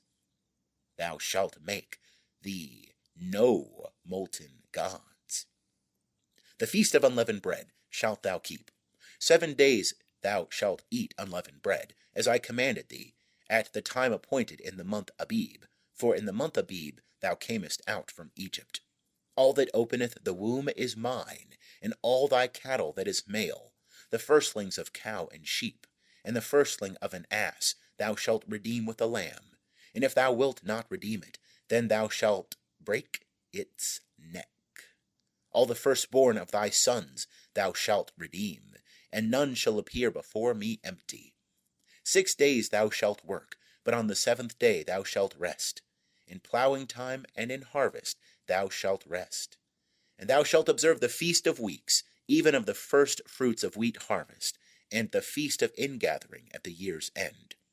3 times in the year shall all thy males appear before the Lord Jehovah, the God of Israel. For I will cast out nations before thee, and enlarge thy borders, neither shall any man desire thy land, when thou goest up to appear before Jehovah thy God 3 times in the year. Thou shalt not offer the blood of my sacrifice with leavened bread, neither shall the sacrifice of the feast of the Passover be left unto the morning. The first of the firstfruits of thy ground thou shalt bring unto the house of Jehovah thy God. Thou shalt not boil a kid in its mother's milk. And Jehovah said unto Moses, Write thou these words, for after the tenor of these words I have made a covenant with thee and with Israel. And he was there with Jehovah 40 days and 40 nights. He did neither eat bread nor drink water. And he wrote upon the tables the words of the covenant, the 10 commandments. And it came to pass when Moses came down from Mount Sinai, with the 2 tables of the testimony in Moses' hand, when he came down from the mount, that Moses knew not that the skin of his face shone by reason of his speaking with him. And when Aaron and all the children of Israel saw Moses, behold, the skin of his face shone, and they were afraid to come nigh him. And Moses called unto them, and Aaron and all the rulers of the congregation returned unto him, and Moses spake to them. And afterward all the children of Israel came nigh, and he gave them in commandment all that Jehovah had spoken with him in Mount Sinai. And when Moses had done speaking with them, he put a veil on his face. But when Moses went in before Jehovah to speak with him, he took the veil off, until he came out, and he came out and spake unto the children of Israel that which he was commanded. And the children of Israel saw the face of Moses, that the skin of Moses' face shone. And Moses put the veil upon his face again, until he went in to speak with him. End of chapter 34. Chapter 35. And Moses assembled all the congregation of the children of Israel, and said unto them, These are the words which Jehovah hath commanded, that ye should do them. 6 days shall work be done, but on the 7th day there shall be to you a holy day, a Sabbath of solemn rest to Jehovah. Whosoever doeth any work therein shall be put to death. Ye shall kindle no fire throughout your habitations upon the Sabbath day. And Moses spake unto all the congregation of the children of Israel, saying, This is the thing which Jehovah commanded, saying, Take ye from among you an offering unto Jehovah. Whosoever is of a willing heart, let him bring it. Jehovah's offering, gold and silver and brass, and blue and purple and scarlet, and fine linen, and goat's hair, and ram's skin dyed red, and seal skins, and acacia wood, and oil for the light, and spices for the anointing oil, and for the sweet incense, and onyx stones, and stones to be set for the ephod, and for the breastplate. And let every wise-hearted man among you come, and make all that Jehovah hath commanded, the tabernacle, its tent, and its covering, its clasps, and its boards, its bars, its pillars, and its sockets, the ark, and the staves thereof, the mercy seat, and the veil of the screen, the table and its staves, and all its vessels, and the showbread, the candlestick also for the light, and its vessels, and its lamps, and the oil for the light, and the altar of incense, and its staves, and the anointing oil, and the sweet incense, and the screen for the door, at the door of the tabernacle, the altar of burnt offering with its grating of brass, its staves and all its vessels, the laver and its base, the hangings of the court, the pillars thereof, and their sockets, and the screen for the gate of the court, the pins of the tabernacle, and the pins of the court, and their cords, the finely wrought garments for ministering in the holy place, the holy garments for Aaron the priest, and the garments of his sons to minister in the priest's office. And all the congregation of the children of Israel departed from the presence of Moses. And they came, every one whose heart stirred him up, and every one whom his spirit made willing, and brought Jehovah's offering, for the work of the tent of meeting, and for all the service thereof, and for the holy garments. And they came, both men and women, as many as were willing-hearted, and brought brooches, and earrings, and signet rings, and armlets, and jewels of gold, even every man that offered an offering of gold unto Jehovah. And every man with whom was found blue and purple and scarlet, and fine linen and goat's hair, and ram's skins dyed red, and seal skins, brought them. Every one that did offer an offering of silver and brass brought Jehovah's offering, and every man with whom was found acacia wood for any work of the service brought it. And all the women that were wise-hearted did spin with their hands, and brought that which they had spun, the blue and the purple, the scarlet and the fine linen. And all the women whose heart stirred them up in wisdom spun the goat's hair. And the rulers brought the onyx stones, and the stones to be set for the ephod, and for the breastplate, and the spice and the oil for the light, and for the anointing oil, and for the sweet incense. The children of Israel brought a freewill offering unto Jehovah, every man and woman, whose heart made them willing to bring for all the work which Jehovah had commanded to be made by Moses. And Moses said unto the children of Israel, See, Jehovah hath called by name Bezalel, the son of Uri, the son of Hur, of the tribe of Judah. And he hath filled him with the Spirit of God, in wisdom, and understanding, and in knowledge, and in all manner of workmanship, and to devise skillful works, to work in gold, and in silver, and in brass, and in cutting of stones for setting, and in carving of wood, to work in all manner of skillful workmanship. And he hath put in his heart that he may teach, both he and Aholiab, the son of Ahisamach, of the tribe of Dan. Them hath he filled with wisdom of heart, to work all manner of workmanship, of the engraver, and of the skillful workman, and of the embroiderer, in blue and in purple, in scarlet and in fine linen, and of the weaver, even of them that do any workmanship, and of those that devise skillful works. End of chapter 35. Chapter 36. And Bezalel and Aholiab shall work, in every wise-hearted man in whom Jehovah hath put wisdom and understanding, to know how to work all the work for the service of the sanctuary, according to all that Jehovah hath commanded. And Moses called Bezalel and Aholiab, and every wise-hearted man in whose heart Jehovah had put wisdom, even every one whose heart stirred him up to come unto the work to do it. And they received of Moses all the offering which the children of Israel had brought for the work of the service of the sanctuary, wherewith to make it. And they brought yet unto him freewill offerings every morning. And all the wise men that wrought all the work of the sanctuary came every man from his work which they wrought. And they spake unto Moses, saying, The people bring much more than enough for the service of the work which Jehovah commanded to make. And Moses gave commandment, and they caused it to be proclaimed throughout the camp, saying, Let neither man nor woman make any more work for the offering of the sanctuary. So the people were restrained from bringing. For the stuff they had was sufficient for all the work to make it, and too much. And all the wise-hearted men among them that wrought the work made the tabernacle with 10 curtains, of fine twined linen, in blue and purple and scarlet, with cherubim. The work of the skillful workman Bezalel made them. The length of each curtain was 28 cubits, and the breadth of each curtain 4 cubits. All the curtains had one measure. And he coupled 5 curtains one to another, and the other 5 curtains he coupled one to another. And he made loops of blue upon the edge of the one curtain from the selvage in the coupling.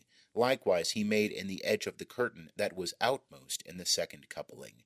50 loops made he in the one curtain, and 50 loops made he in the edge of the curtain that was in the second coupling. The loops were opposite one to another. And he made 50 clasps of gold, and coupled the curtains one to another with the clasps. So the tabernacle was one. And he made curtains of goat's hair for a tent over the tabernacle. 11 curtains he made them. The length of each curtain was 30 cubits, and 4 cubits the breadth of each curtain. The 11 curtains had one measure. And he coupled 5 curtains by themselves, and 6 curtains by themselves. And he made 50 loops on the edge of the curtain that was outmost in the coupling. And 50 loops made he upon the edge of the curtain which was outmost in the second coupling. And he made 50 clasps of brass to couple the tent together, that it might be one. And he made a covering for the tent of rams' skins, dyed red, and a covering of seal skins above. And he made the boards for the tabernacle of acacia wood, standing up. 10 cubits was the length of a board, and a cubit and a half the breadth of each board. Each board had 2 tenons, joined one to another. Thus did he make for all the boards of the tabernacle. And he made the boards for the tabernacle, 20 boards for the south side, southward. And he made 40 sockets of silver under the 20 boards, 2 sockets under one board for its 2 tenons, and 2 sockets under another board for its 2 tenons. And for the second side of the tabernacle, on the north side he made 20 boards, and there 40 sockets of silver, 2 sockets under one board, and 2 sockets under another board. And for the hinder part of the tabernacle westward he made 6 boards, and 2 boards made he for the corners of the tabernacle in the hinder part, and they were double beneath, and in like manner they were entire unto the top thereof, unto one ring. Thus he did to both of them in the 2 corners. And there were 8 boards, and their sockets of silver, 16 sockets, under every board 2 sockets. And he made bars of acacia wood, 5 for the board of the one side of the tabernacle, and 5 bars for the boards of the other side of the tabernacle. and 5 bars for the boards of the tabernacle for the hinder part westward. And he made the middle bar to pass through in the midst of the boards from the one end to the other. And he overlaid the boards with gold, and made there rings of gold for places for the bars, and overlaid the bars with gold. And he made the veil of blue and purple and scarlet and fine twined linen, with cherubim, the work of the skillful workman made he it. And he made thereunto 4 pillars of acacia, and overlaid them with gold. Their hooks were of gold, and he cast for them 4 sockets of silver. And he made a screen for the door of the tent, of blue and purple and scarlet and fine twined linen, the work of the embroiderer, and the 5 pillars of it with their hooks, and he overlaid their capitals and their fillets with gold, and their 5 sockets were of brass. End of chapter 36. Chapter 37. And Bezalel made the ark of acacia wood. 2 cubits and a half was the length of it, and 1 cubit and a half the breadth of it, and 1 cubit and a half the height of it. And he overlaid it with pure gold within and without, and made a crown of gold to it round about. And he cast for it 4 rings of gold, and the 4 feet thereof, even 2 rings on the one side of it, and 2 rings on the other side of it. And he made staves of acacia wood, and overlaid them with gold. And he put the staves into the rings on the sides of the ark, to bear the ark. And he made a mercy seat of pure gold. 2 cubits and a half was the length thereof, and 1 cubit and a half the breadth thereof. And he made 2 cherubim of gold. Of beaten work made he them, at the 2 ends of the mercy seat. 1 cherub at the one end, and 1 cherub at the other end. Of one piece with the mercy seat made he the cherubim at the 2 ends thereof. And the cherubim spread out their wings on high, covering the mercy seat with their wings, with their faces one to another. Toward the mercy seat were the faces of the cherubim. And he made the table of acacia wood. 2 cubits was the length thereof, and 1 cubit the breadth thereof, and 1 cubit and a half the height thereof. And he overlaid it with pure gold, and made thereto a crown of gold round about. And he made unto it a border of a handbreadth round about, and made a golden crown to the border thereof round about. And he cast for it 4 rings of gold, and put the rings in the 4 corners that were on the 4 feet thereof. Close by the border were the rings, the places for the staves to bear the table. And he made the staves of acacia wood, and overlaid them with gold, to bear the table. And he made the vessels which were upon the table, the dishes thereof, and the spoons thereof, and the bowls thereof, and the flagons thereof, wherewith to pour out of pure gold. And he made the candlestick of pure gold. Of beaten work made he the candlestick, even its base, and its shaft, its cups, its knops, and its flowers, were of one piece with it. And there were 6 branches going out of the sides thereof, 3 branches of the candlestick out of the one side thereof, and 3 branches of the candlestick out of the other side thereof. 3 cups made like almond blossoms in one branch, a knop and a flower, and 3 cups made like almond blossoms in the other branch, a knop and a flower. So for the 6 branches going out of the candlestick. And in the candlestick were 4 cups made like almond blossoms, the knops thereof, and the flowers thereof, and a knop under 2 branches of one piece with it, and a knop under 2 branches of one piece with it, and a knop under 2 branches of one piece with it, for the 6 branches going out of it. Their knops and their branches were of one piece with it. The whole of it was one beaten work of pure gold. And he made the lamps thereof 7, and the snuffers thereof, and the snuff dishes thereof, of pure gold. Of a talent of pure gold made he it, and all the vessels thereof. And he made the altar of incense of acacia wood. 1 cubit was the length thereof, and 1 cubit the breadth thereof, 4 square. And 2 cubits was the height thereof. The horns thereof were of one piece with it. And he overlaid it with pure gold, the top thereof, and the sides thereof round about, and the horns of it.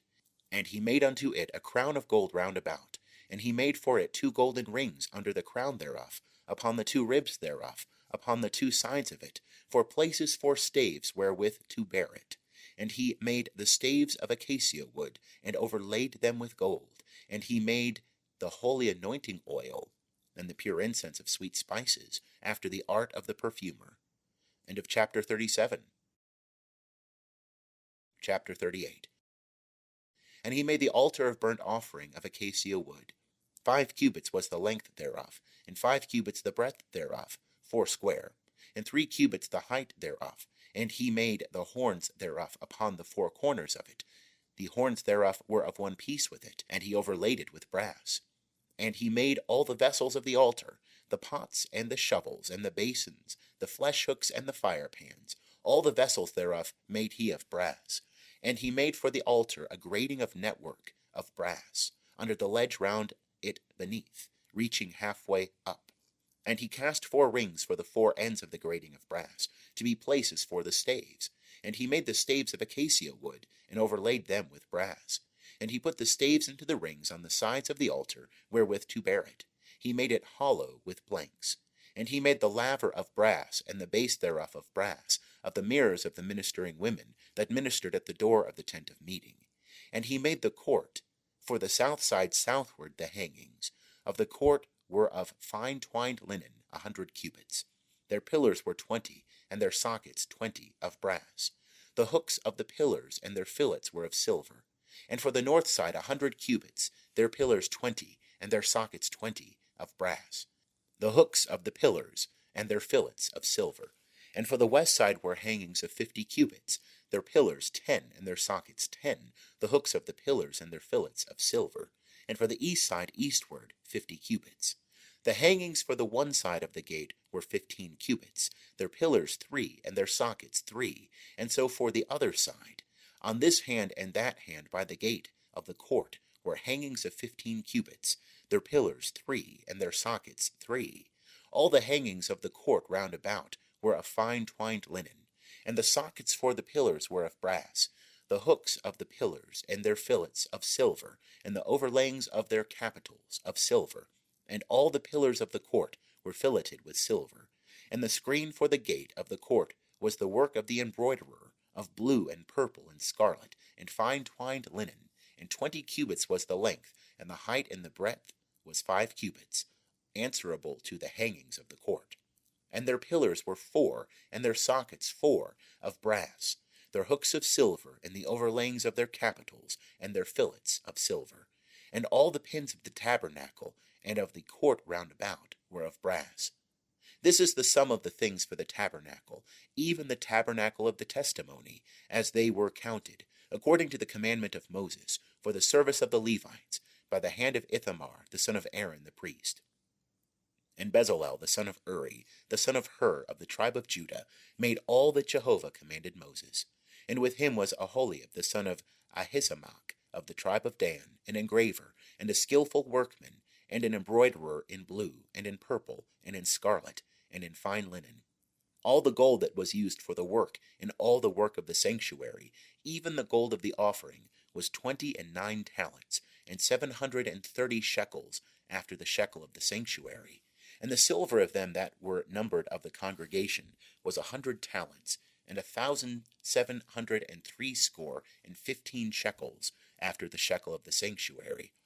A beka a head, that is, half a shekel, after the shekel of the sanctuary, for every one that passed over to them, that were numbered, from 20 years old and upward, for 600,000 and 3,550 men. And the 100 talents of silver were for casting the sockets of the sanctuary, and the sockets of the veil, 100 sockets for the 100 talents, a talent for a socket. And of the 1,775 shekels he made hooks for the pillars, and overlaid their capitals, and made fillets for them. And the brass of the offering was 70 talents, and 2,400 shekels. And therewith he made the sockets to the door of the tent of meeting, and the brazen altar, and the brazen grating for it, and all the vessels of the altar, and the sockets of the court round about, and the sockets of the gate of the court, and all the pins of the tabernacle, and all the pins of the court round about. End of chapter 38. Chapter 39. And of the blue and purple and scarlet they made finely wrought garments for ministering in the holy place, and made the holy garments for Aaron, as Jehovah commanded Moses. And he made the ephod of gold, blue and purple and scarlet, and fine twined linen. And they did beat the gold into thin plates, and cut it into wires, to work it in the blue, and in the purple, and in the scarlet, and in the fine linen, the work of the skillful workmen. They made shoulder pieces for it, joined together. At the 2 ends was it joined together. And the skillfully woven band that was upon it wherewith to gird it on was of the same piece, and like the work thereof, of gold, of blue, and purple, and scarlet, and fine twined linen, as Jehovah commanded Moses. And they wrought the onyx stones, enclosed in settings of gold, graven with the engravings of a signet, according to the names of the children of Israel. And he put them on the shoulder pieces of the ephod, to be stones of memorial for the children of Israel, as Jehovah commanded Moses. And he made the breastplate, the work of the skillful workman, like the work of the ephod, of gold, of blue, and purple, and scarlet, and fine twined linen. It was foursquare. They made the breastplate double. A span was the length thereof, and a span the breadth thereof, being double.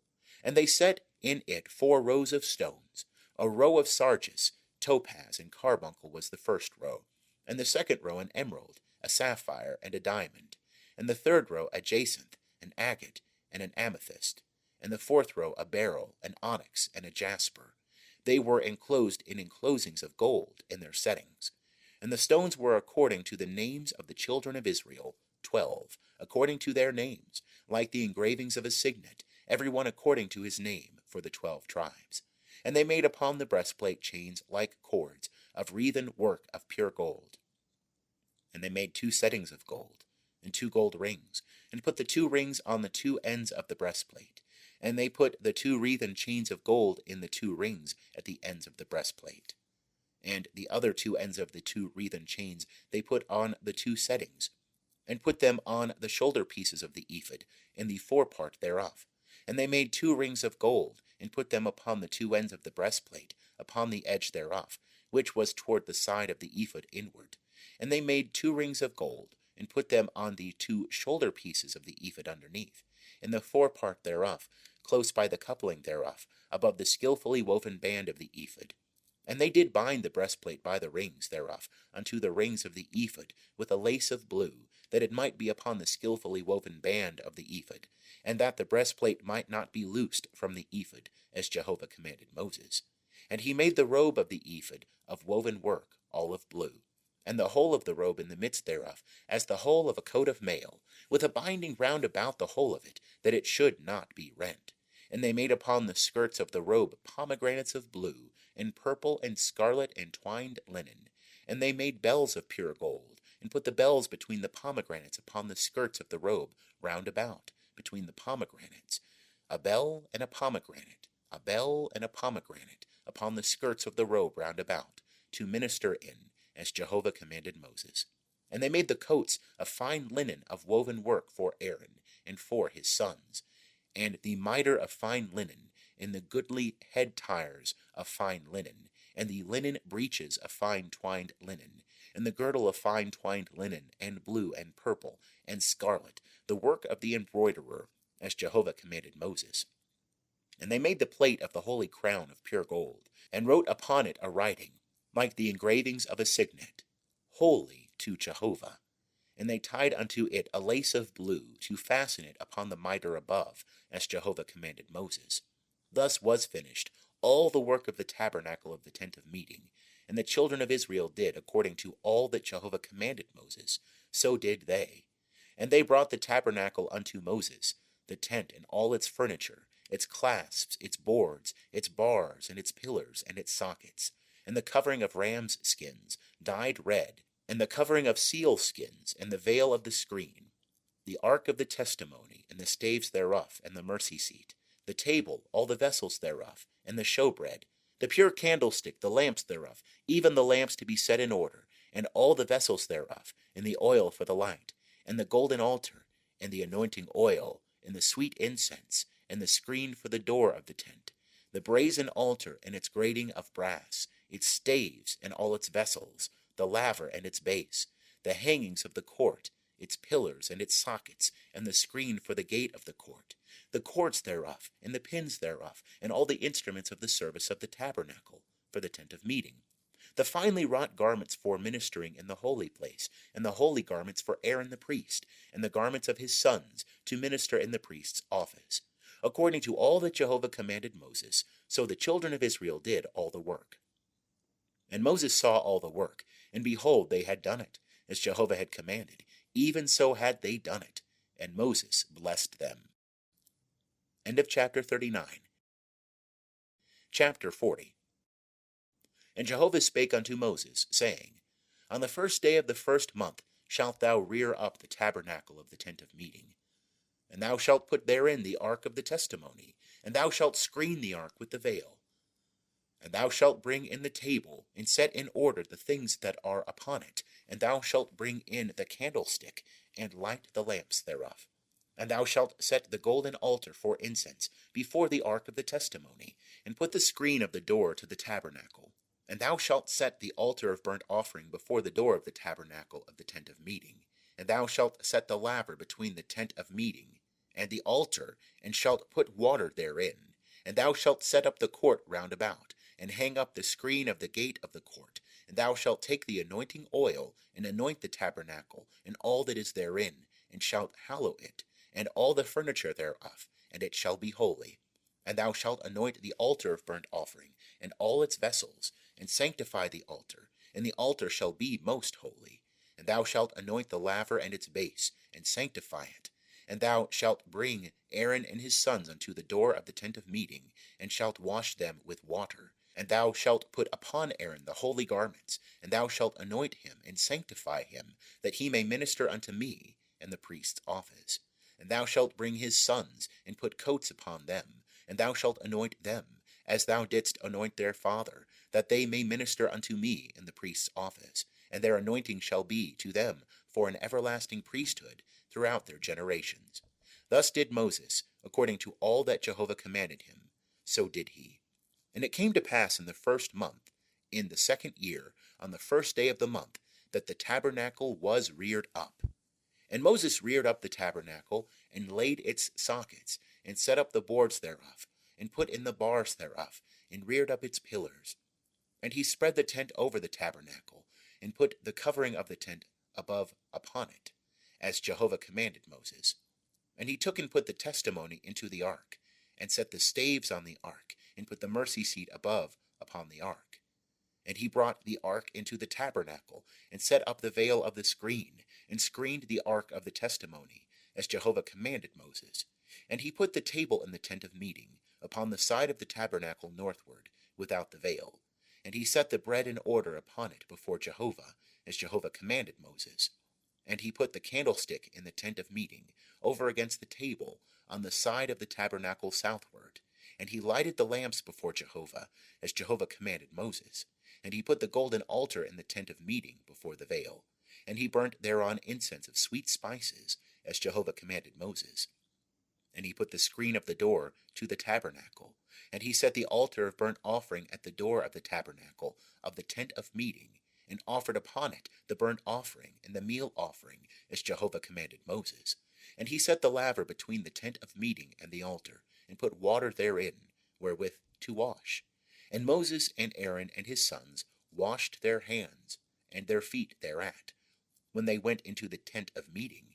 And when they came near unto the altar, they washed, as Jehovah commanded Moses. And he reared up the court round about the tabernacle and the altar, and set up the screen of the gate of the court. So Moses finished the work. Then the cloud covered the tent of meeting, and the glory of Jehovah filled the tabernacle. And Moses was not able to enter into the tent of meeting, because the cloud abode thereon, and the glory of Jehovah filled the tabernacle. And when the cloud was taken up from over the tabernacle, the children of Israel went onward throughout all their journeys. But if the cloud was not taken up, then they journeyed not till the day that it was taken up.